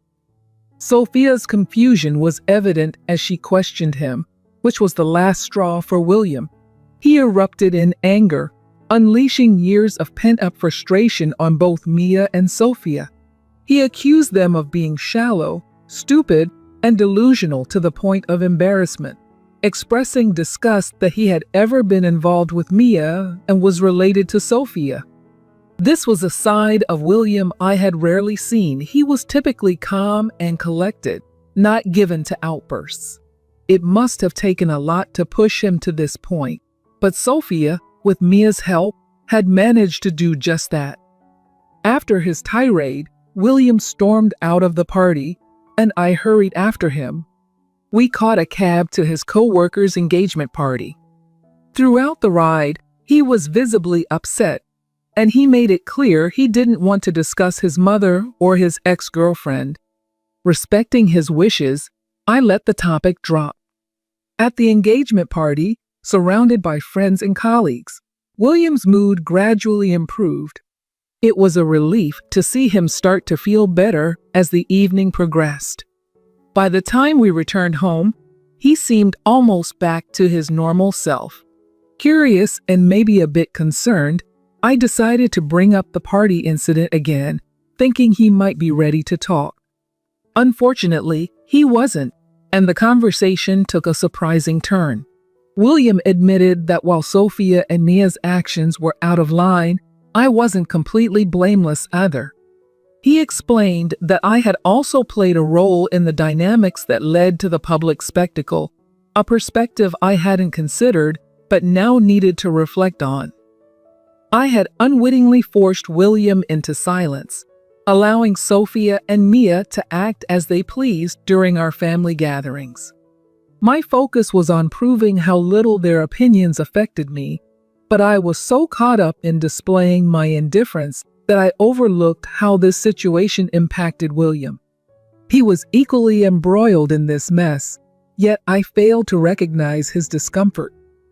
The silent battles I thought I was fighting with Sophia and Mia were affecting him the most, and I hadn't even considered his feelings.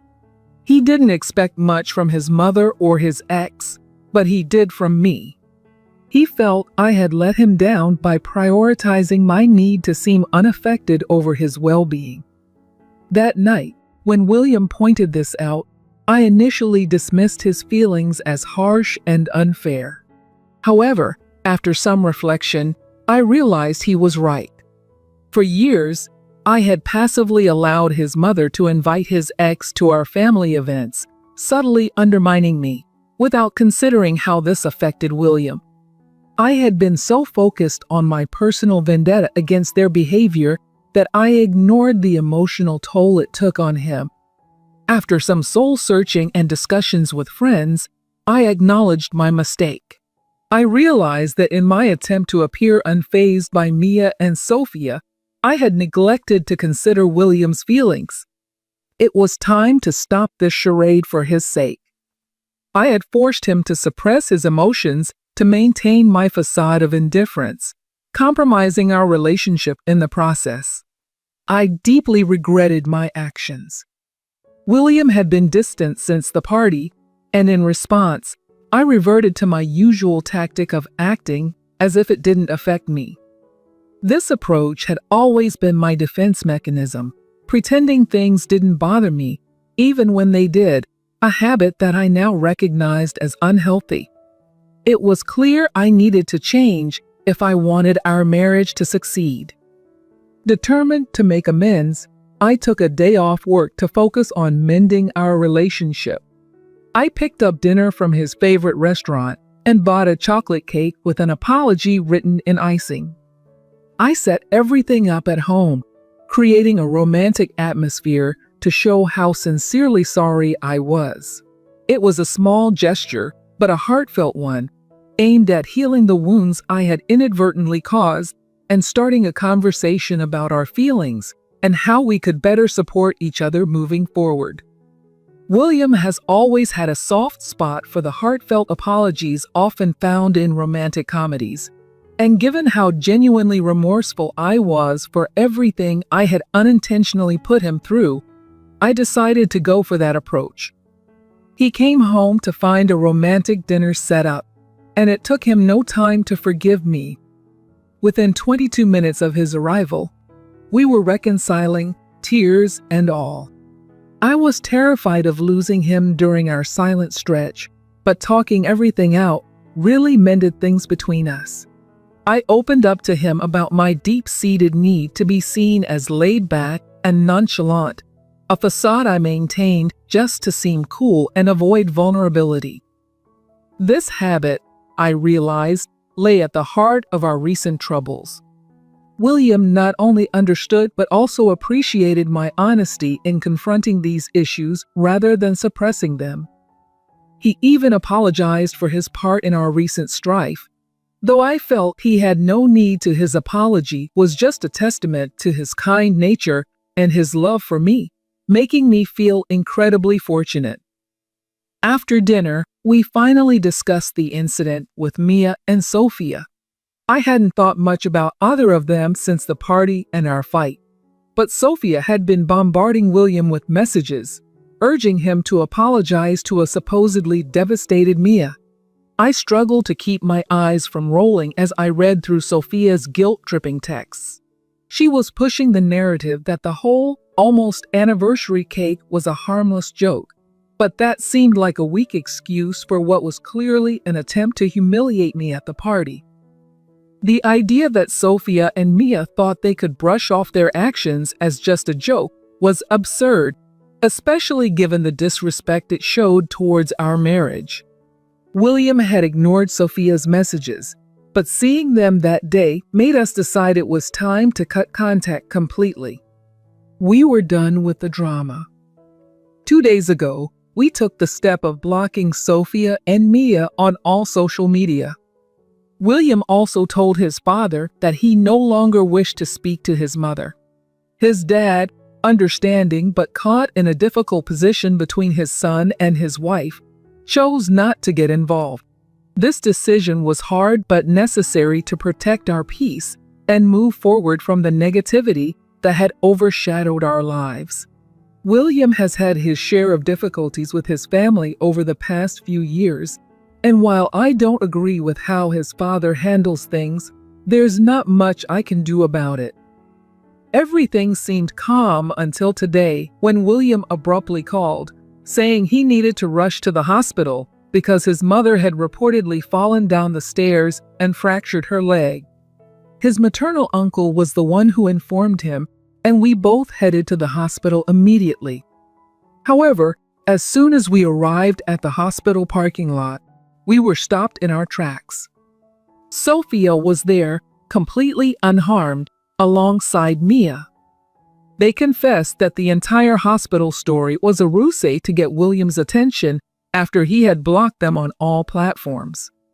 I wasn't expected to show up, but they ignored me and focused on William, pretending as if they hadn't orchestrated this whole scenario. Mia tried to brush off her actions at the party as just a prank, claiming no harm was intended, with Sophia backing her up. William listened for a short while before bluntly telling his mother and ex to leave him alone, visibly shocking them with his firm rejection.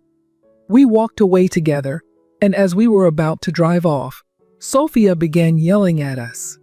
We didn't stick around to listen. It was clear she was willing to do anything, even lie about a serious injury, to manipulate her way into William's life again.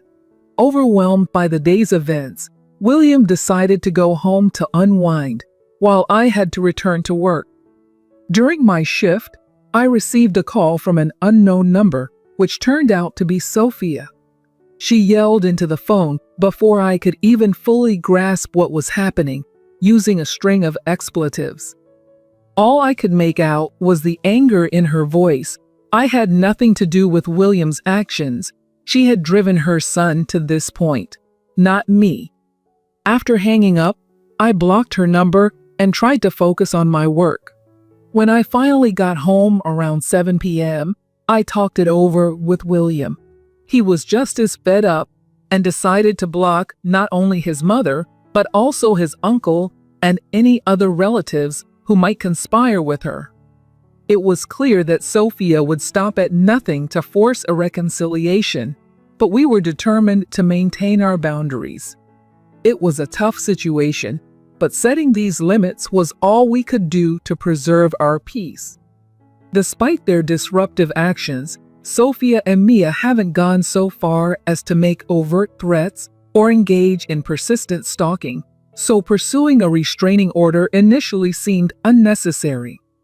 However, William has discussed the latest incidents with his dad, who, despite his love for his son, remains reluctant to intervene in the situation. I have my own thoughts on how he's handling things, or rather, not handling them.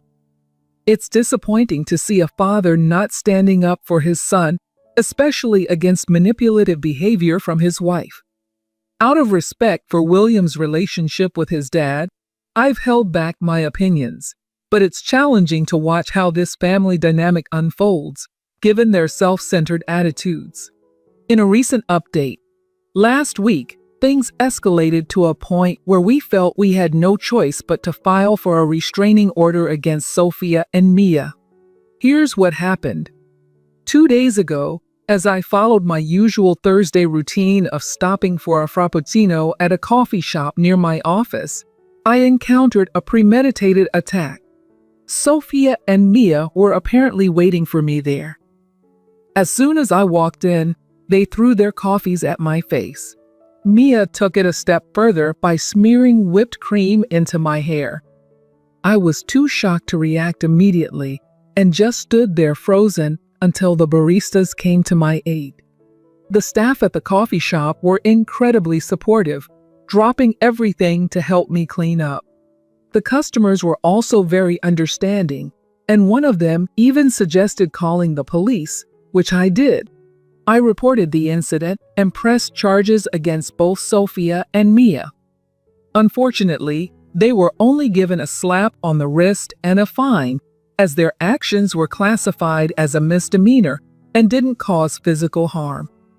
This kind of behavior can't be overlooked, and while their previous actions didn't warrant legal boundaries, this attack made it clear that stricter measures were necessary to ensure our safety and peace of mind. We are now taking legal steps to protect ourselves from any further harassment. This decision wasn't made lightly, but it's essential for maintaining our well-being in the face of such outright hostility and manipulation. The incident at the coffee shop left a lasting mark, both literally and metaphorically. The coffee they threw not only stained my favorite work outfit beyond repair, but it also stained my perception of safety and normalcy. Despite this, we pressed charges, ensuring the incident was noted on their record, which could bolster our case if needed in the future. William initially wanted to take our story public, to share it on social media so that others could be aware of Mia and his mother's behavior. However, he reconsidered when he saw that I preferred to move past the incident quietly without further public scrutiny. The truth is, the attack did shake me more than I'd like to admit. It seemed minor, but it was a stark reminder of what could potentially happen. They knew my routines and even my home address, which made me realize the danger of what could have been a more harmful situation. This year had been financially stable for us, and we had already been considering moving to a new home. Now, fueled by the need for safety and a fresh start, Moving felt not just like a consideration, but a necessity. Furthermore, William and I have been discussing starting a family. The thought of bringing children into this situation was unsettling, and we've decided that my in-laws will not have a role in our children's lives, especially after their recent actions and my father-in-law's continuous refusal to step in. The final straw came when William confronted his father about his lack of intervention post-incident, which led to a significant argument and ultimately William cutting off ties with him as well. It's a relief to think that from now on, we won't have to deal with any more chaos from that part of his family. We're looking forward to a peaceful, quieter life, focusing on our future together and the new beginnings that await us.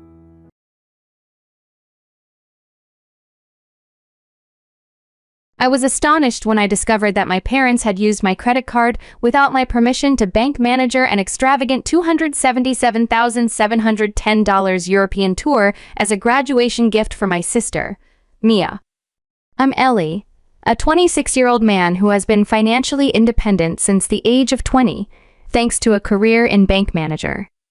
My sister, Mia, who's 24 and just earned her degree in media, has always been the family favorite, often receiving more support and gifts from our parents. Growing up, I learned early to fend for myself, earning scholarships and saving diligently, while Mia received the best of everything: new clothes, the latest tech, and freedom from household responsibilities. Despite the overt favoritism, I focused on my personal ambitions, though it was challenging not to feel sidelined. The situation reached a breaking point when my mother excitedly informed me that they had booked a lavish month-long European tour for Maya, using my credit card to take advantage of the points for upgrades. She casually mentioned they'd pay me back eventually. Shocked and betrayed, I confronted them, stressing the legality and immensity of their actions, but my concerns were dismissed as overdramatic. Faced with their nonchalance and the massive potential impact on my financial stability, I reported the transaction as fraud, leading to a significant family fallout and my decision to cease contact. This step was not taken lightly, but it became necessary to protect my well-being and financial future from further disregard. I needed my credit limit for potential emergencies, and the violation of trust was immense, but my mother wasn't willing to see my perspective. "You've always been so selfish," she accused, her voice icy. "Can't you just be happy for your sister? This is her big moment, and you're trying to ruin it with your penny-pinching ways." I was astounded. There I was, being labeled selfish for reacting to an unauthorized $277,710 charge on my credit card. The call ended with me feeling a whirlwind of emotions, anger, hurt, and disbelief. Over the following days, I sought understanding from my dad, hoping he might offer a more reasonable viewpoint. Unfortunately, he mirrored my mother's thoughts, suggesting I was overreacting and should be more supportive of Mia. Mia herself seemed completely unaware of the tension. When I approached her, she was overjoyed about the trip and thanked me for contributing to her graduation gift as if it were a voluntary gesture. It felt surreal. Was I the unreasonable one in this situation? Driven by a mix of frustration and a need for resolution, I contacted the credit card company to dispute the charges. To my horror, I learned that since the card details were shared with my parents for emergencies, the company didn't consider it fraud. Now, I was stuck with a $277,710 bill, a maxed-out credit card, and a family who thought I was selfish for not wanting to bank manager my sister's lavish vacation. I felt utterly betrayed by the very people who were supposed to love and support me. I was torn about how to proceed. Part of me wanted to cancel the trip to make a stand, but I knew that would explode into a massive family rift. Another part of me considered just paying off the debt to avoid further drama, but the principle of the matter and the potential for setting a precedent for future financial abuse gnawed at me. Am I overreacting? Should I just absorb the cost of my sister's vacation, or should I stand my ground, even at the risk of damaging my family relationships? I felt lost and desperately needed guidance. Thank you to everyone who offered supportive comments and advice on my previous post. Your insights helped me realize that my feelings of violation and anger were justified. Motivated by your encouragement, I took further action. I called the credit card company again, this time to escalate the issue. I explained the situation in detail, clarifying that while my parents had access to my card for emergencies, I had never authorized this particular use. After some discussion, they agreed to investigate the charges as potential fraud. Next, I organized a family Zoom call, hoping to address the issue directly and allow my family a chance to rectify the situation. The call was intense. I started by calmly explaining the implications of their actions, the legal issues, the breach of trust, and the financial strain they'd put on me. I informed them that I had reported the charges as fraudulent and insisted they cancel the trip immediately. Their reaction was disappointing but not surprising.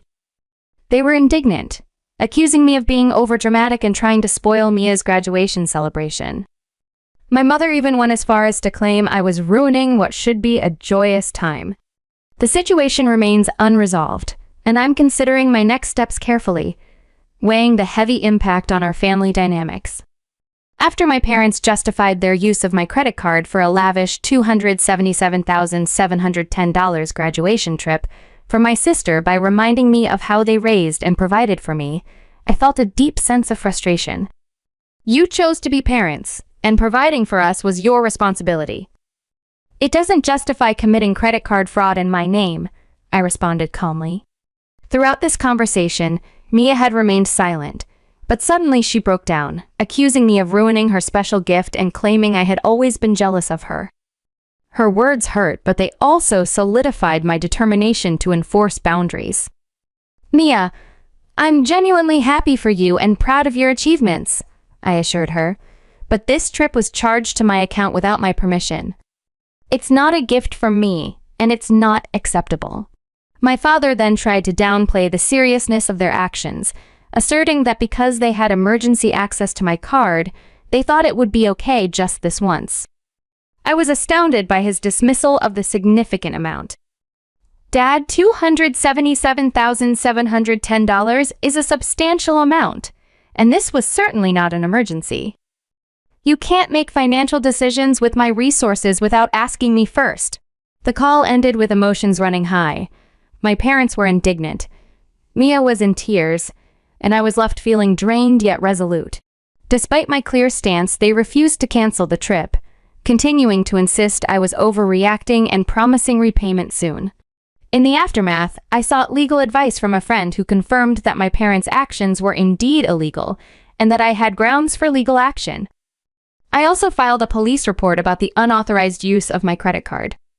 The officer was empathetic and detailed in taking down information, though he cautioned that pressing charges could deeply fracture my family relations, but affirmed my right to protect my interests.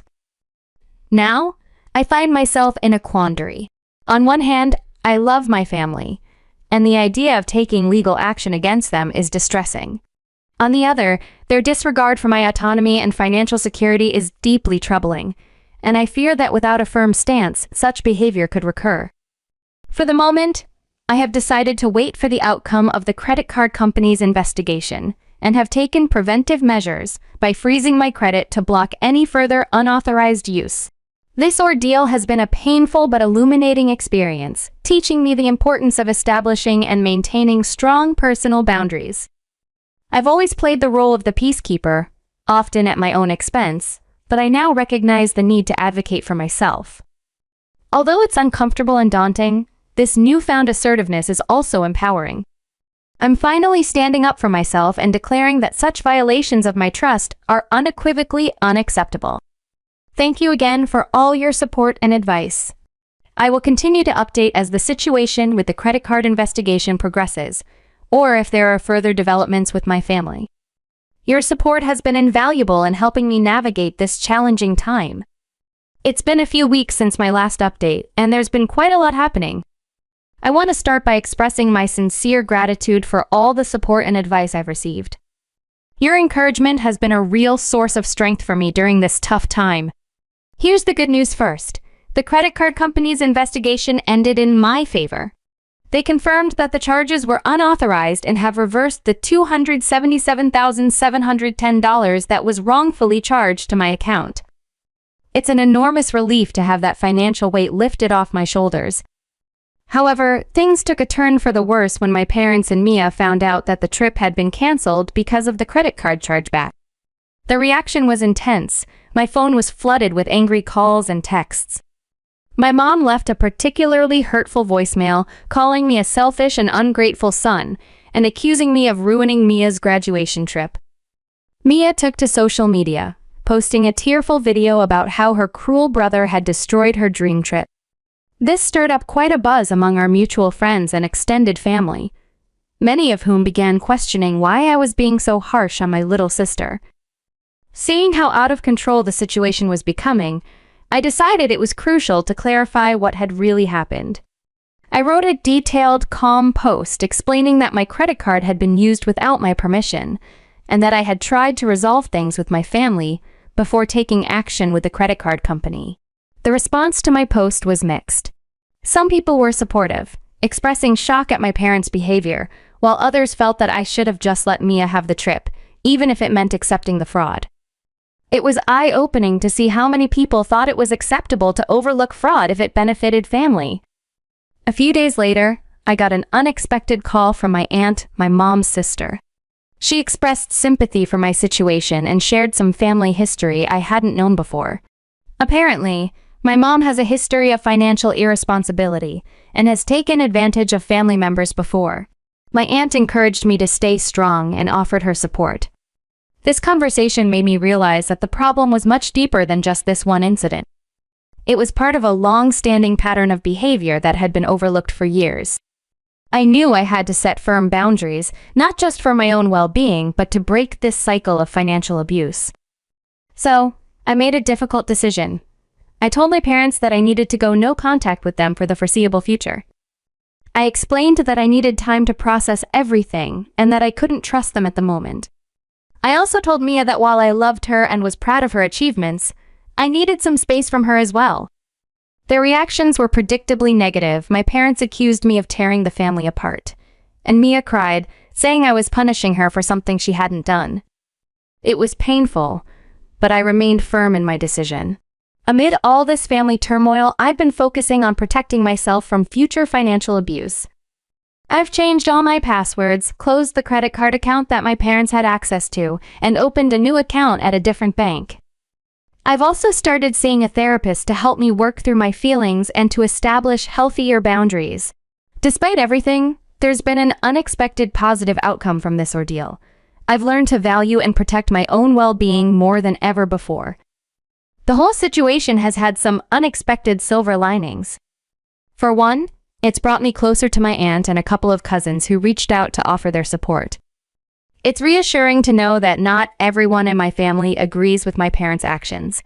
Regarding Mia's graduation trip, I've heard through family channels that my parents are still considering sending her somewhere special. Part of me feels a pang of guilt about her missing out on the Europe trip, but I keep reminding myself that it wasn't my responsibility to provide that for her. I'm still grappling with feelings of guilt and doubt. There are moments when I question whether I did the right thing and whether I was too harsh. However, whenever I recall the sense of violation I felt when I discovered what had happened, I remind myself that standing up for myself was the right choice. This experience has been a tough lesson, but it's also taught me a lot about self-respect and setting boundaries.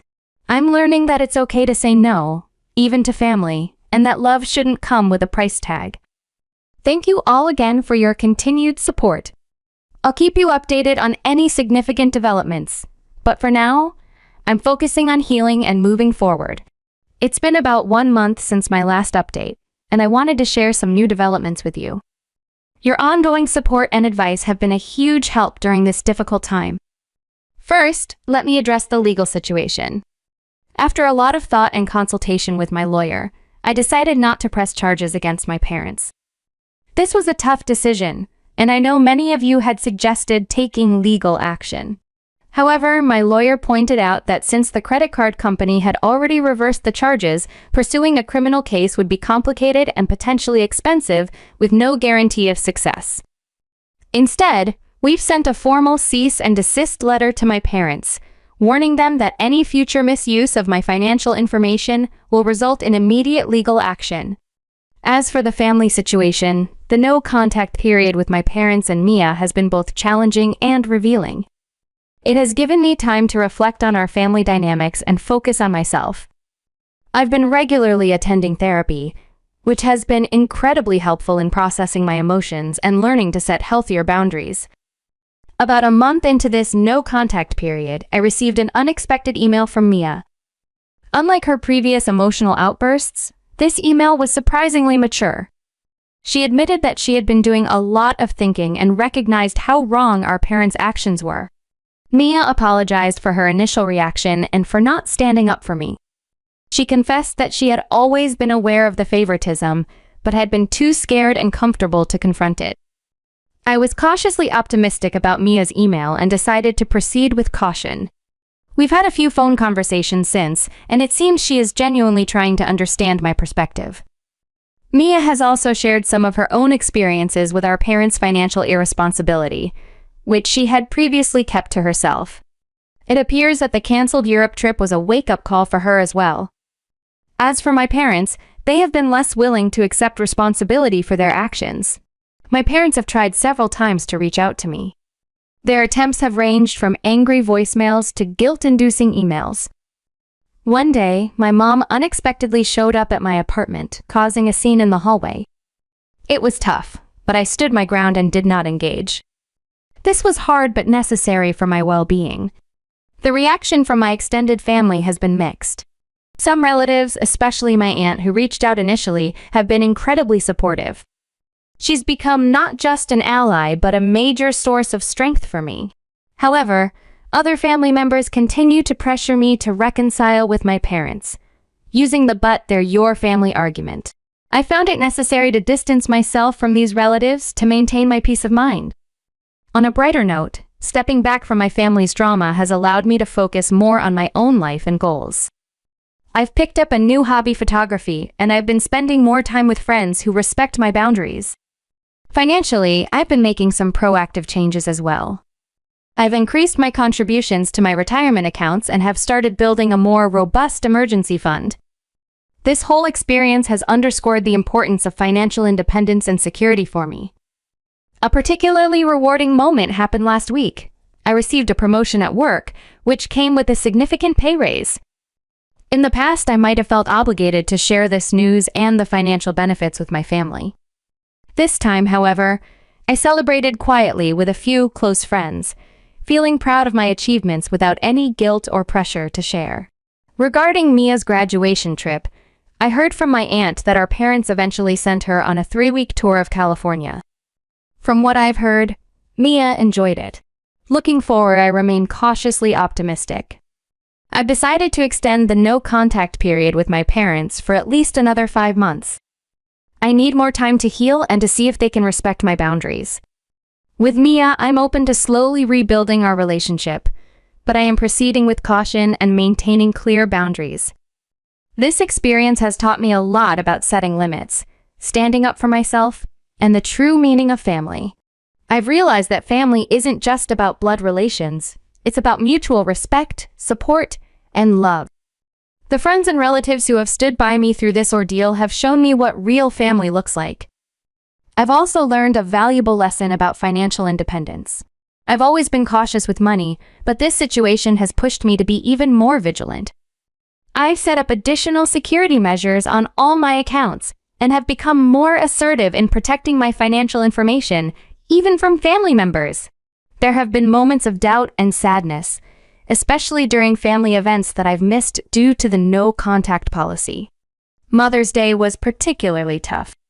However, I remind myself that this separation is necessary for my mental health and personal growth.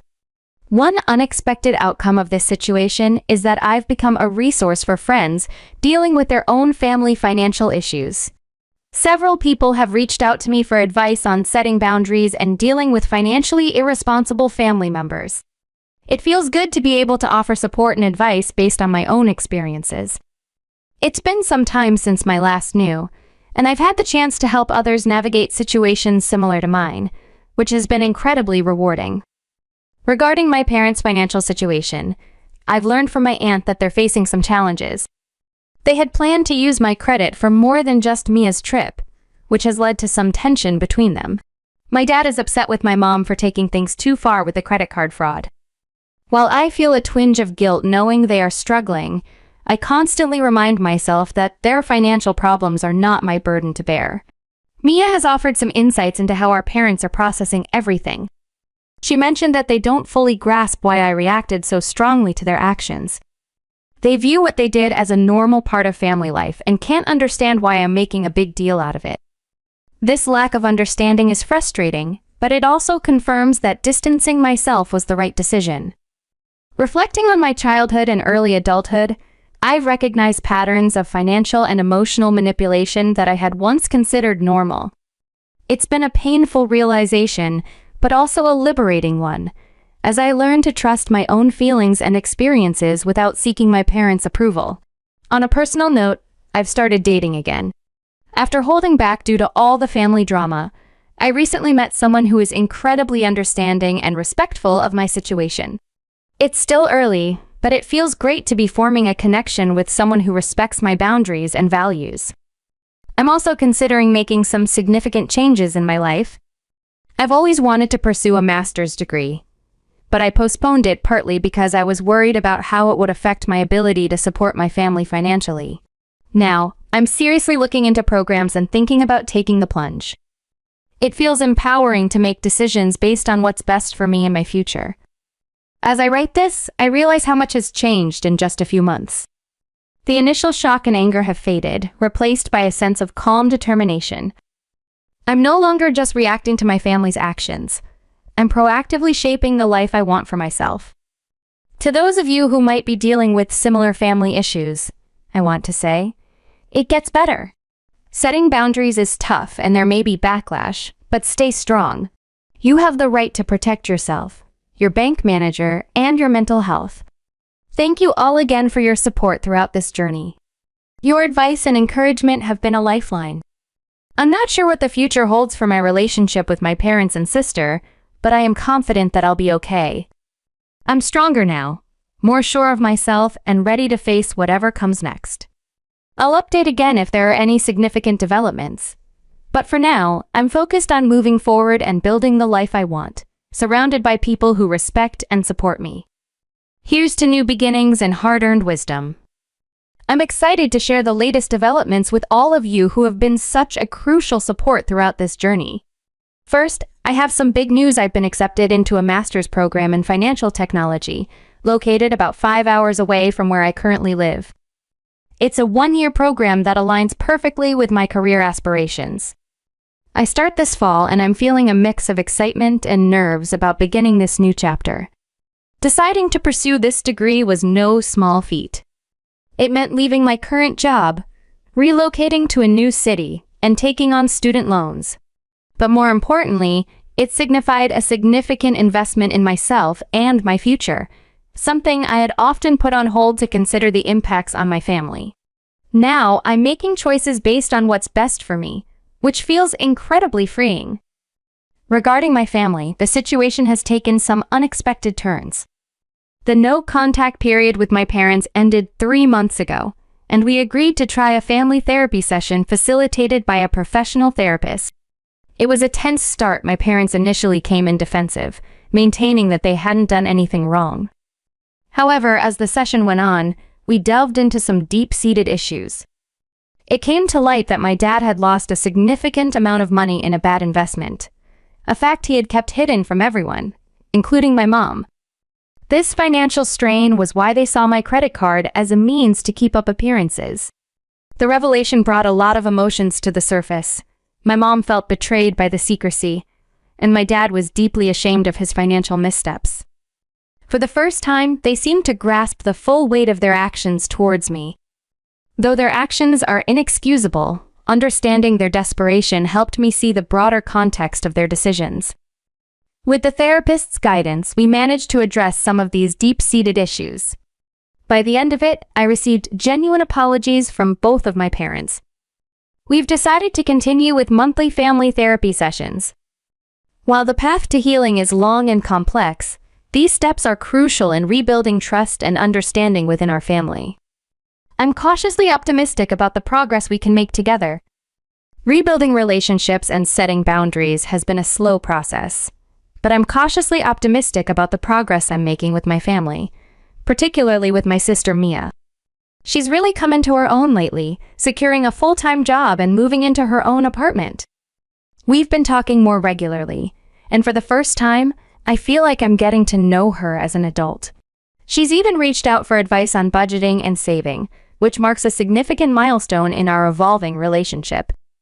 On the personal side, things have been going wonderfully with Sarah, the woman I mentioned previously. Our relationship has deepened into something truly special. She's been incredibly supportive of my decision to go back to school, despite the fact that it means we'll be in a long-distance relationship for a while. Her own experiences with setting boundaries with family have made her an invaluable source of support and understanding. Financially, I'm in a strong position. The promotion I received earlier has helped me save a substantial amount for my upcoming move and to offset some of the costs of grad school. I've also grown much more vigilant about protecting my financial information. Recently, I had to turn down a distant relative who tried to guilt me into co-signing a loan. It wasn't easy, but standing my ground reinforced my commitment to maintaining strong personal boundaries. As I prepare for this new chapter in my life, I've been reflecting on how much has changed since receiving that initial shocking phone call from my mom about the credit card charges. The pain and anger I felt back then have mostly subsided, replaced by a sense of empowerment and self-assurance I never knew I possessed. This experience has taught me so much about the importance of setting and maintaining boundaries, even especially with family. I've learned that it's okay to prioritize my own well-being and future, and that true family, whether related by blood or chosen, supports your growth and respects your boundaries. To everyone who's followed my story and offered support and advice along the way, thank you. Your words have been a source of strength and clarity during some very challenging times. For those who might be experiencing similar struggles with family, know that it is possible to emerge from these challenges stronger and wiser. As I pack up my apartment and gear up for this new adventure, I feel a sense of excitement and possibility that I haven't felt in years. I'm proud of how far I've come, and I'm eager to see what the future holds.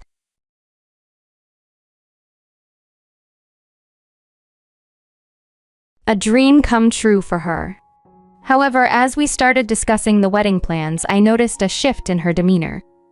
Mia began offering very strong opinions on everything from the venue to the guest list, and even what I should wear.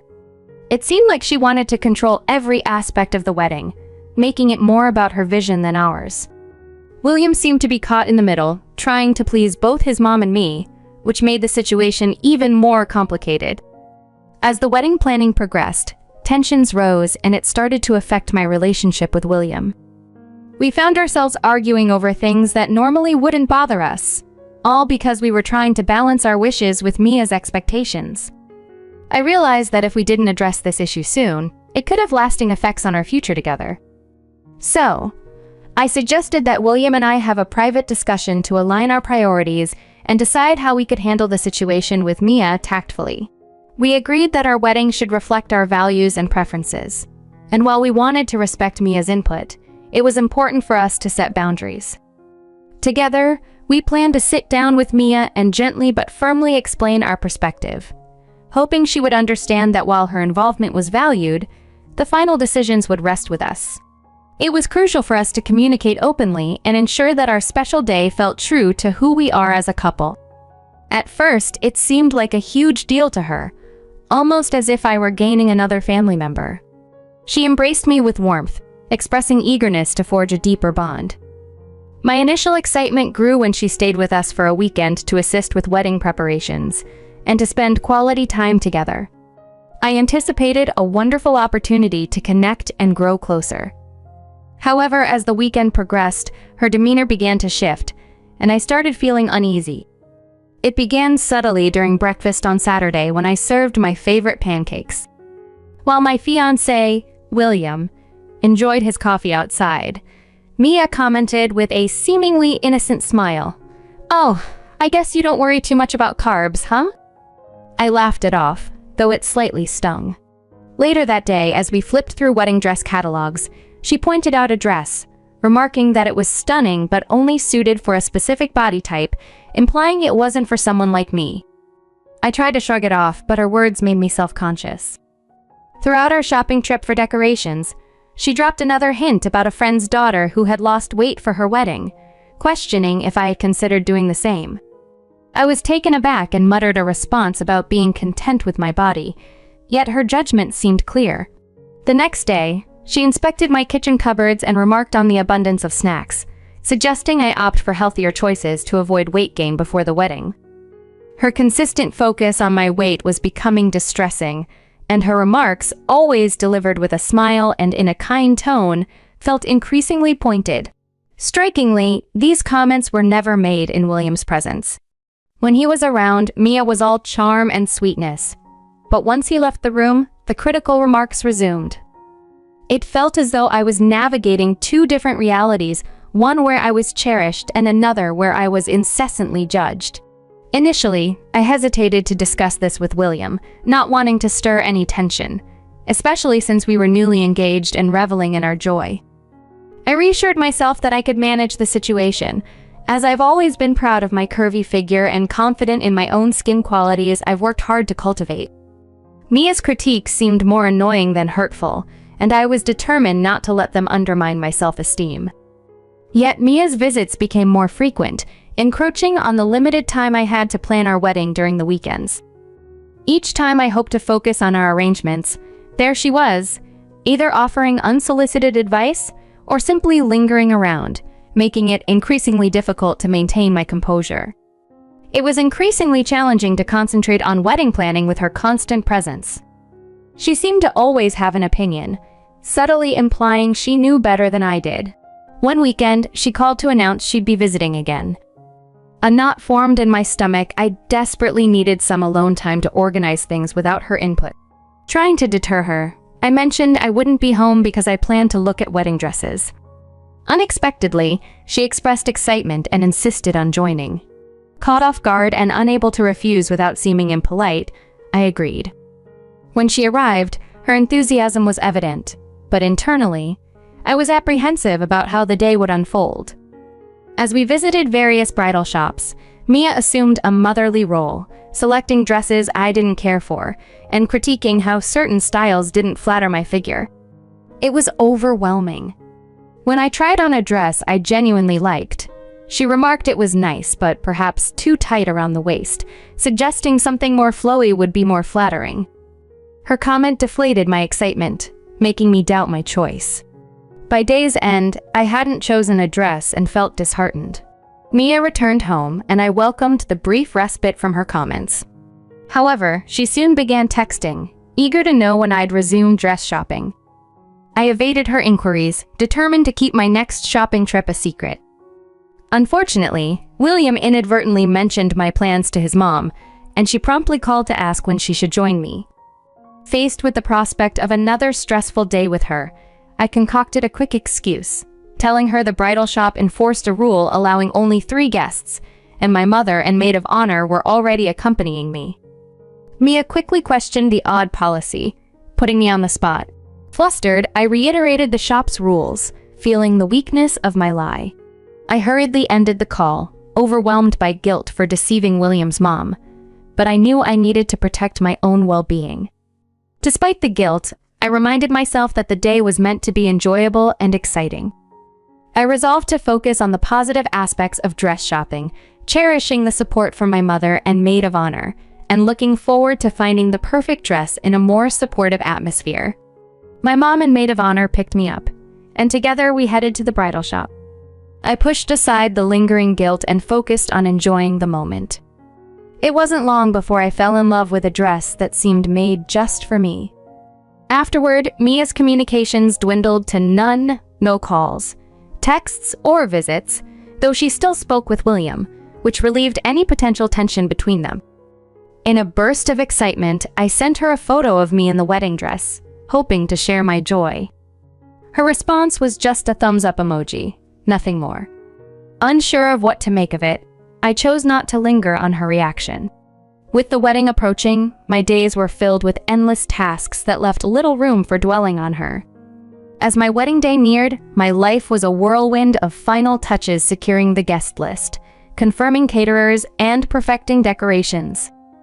The day itself was magical. Walking down the aisle toward William, I saw the adoration in his eyes, affirming that every bit of stress was worthwhile. We exchanged vows and rings, and just like that, we were married. The reception was a dream beautiful venue, perfect weather and delicious food. Our first dance, perfected through lessons to avoid stepping on each other's toes, felt like something out of a fairy tale. The evening was going splendidly until I went to the bar for a drink and found Mia there. She offered me a Shirley Temple with a cheerful demeanor, perhaps trying to mend past awkwardness. I accepted, thankful for the gesture, and took a sip. Minutes later, I felt unusually drowsy. At first, I attributed it to fatigue from the day's excitement, but then I collapsed, losing consciousness. Panic ensued as William rushed to my side, calling for an ambulance. I could barely make out the worried voices and blurred figures around me. When the MPs arrived, they quickly revived me and began inquiring about what I had consumed. I recounted everything, including the Shirley Temple Mia had handed me. Their concern grew as they asked about any unusual substances or medications I had taken. At that moment, Mia, looking remorseful, stepped forward. She confessed that the drink she'd given me contained alcohol. She thought it would help me relax and didn't anticipate any harm. I was stunned. Why would she alter my drink without my consent? The situation escalated when my maid of honor, Jasmine, informed the MPs about my anxiety medication, which could have reacted dangerously with alcohol. The revelation of Mia's thoughtless act cast a shadow over what had been a perfect day. Despite the chaos, we managed to resolve the situation without further incident, but the breach of trust was deeply unsettling. I was forced to reconsider the dynamics of my relationship with Mia, especially how we would interact in the future. Just minutes before walking down the aisle, my nerves were on edge about the day proceeding flawlessly, so I took a small dose of my anxiety medication to stabilize my nerves. Unfortunately, the mix of this medication with the alcohol in the drink Mia gave me led to a sudden collapse.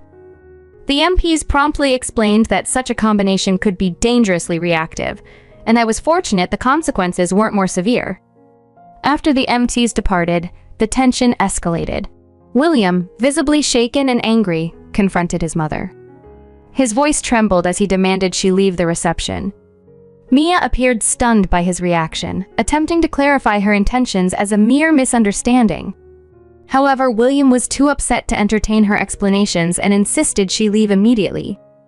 I had never witnessed him so distraught, and it pained me to see him at odds with his mom on what was meant to be a joyful occasion.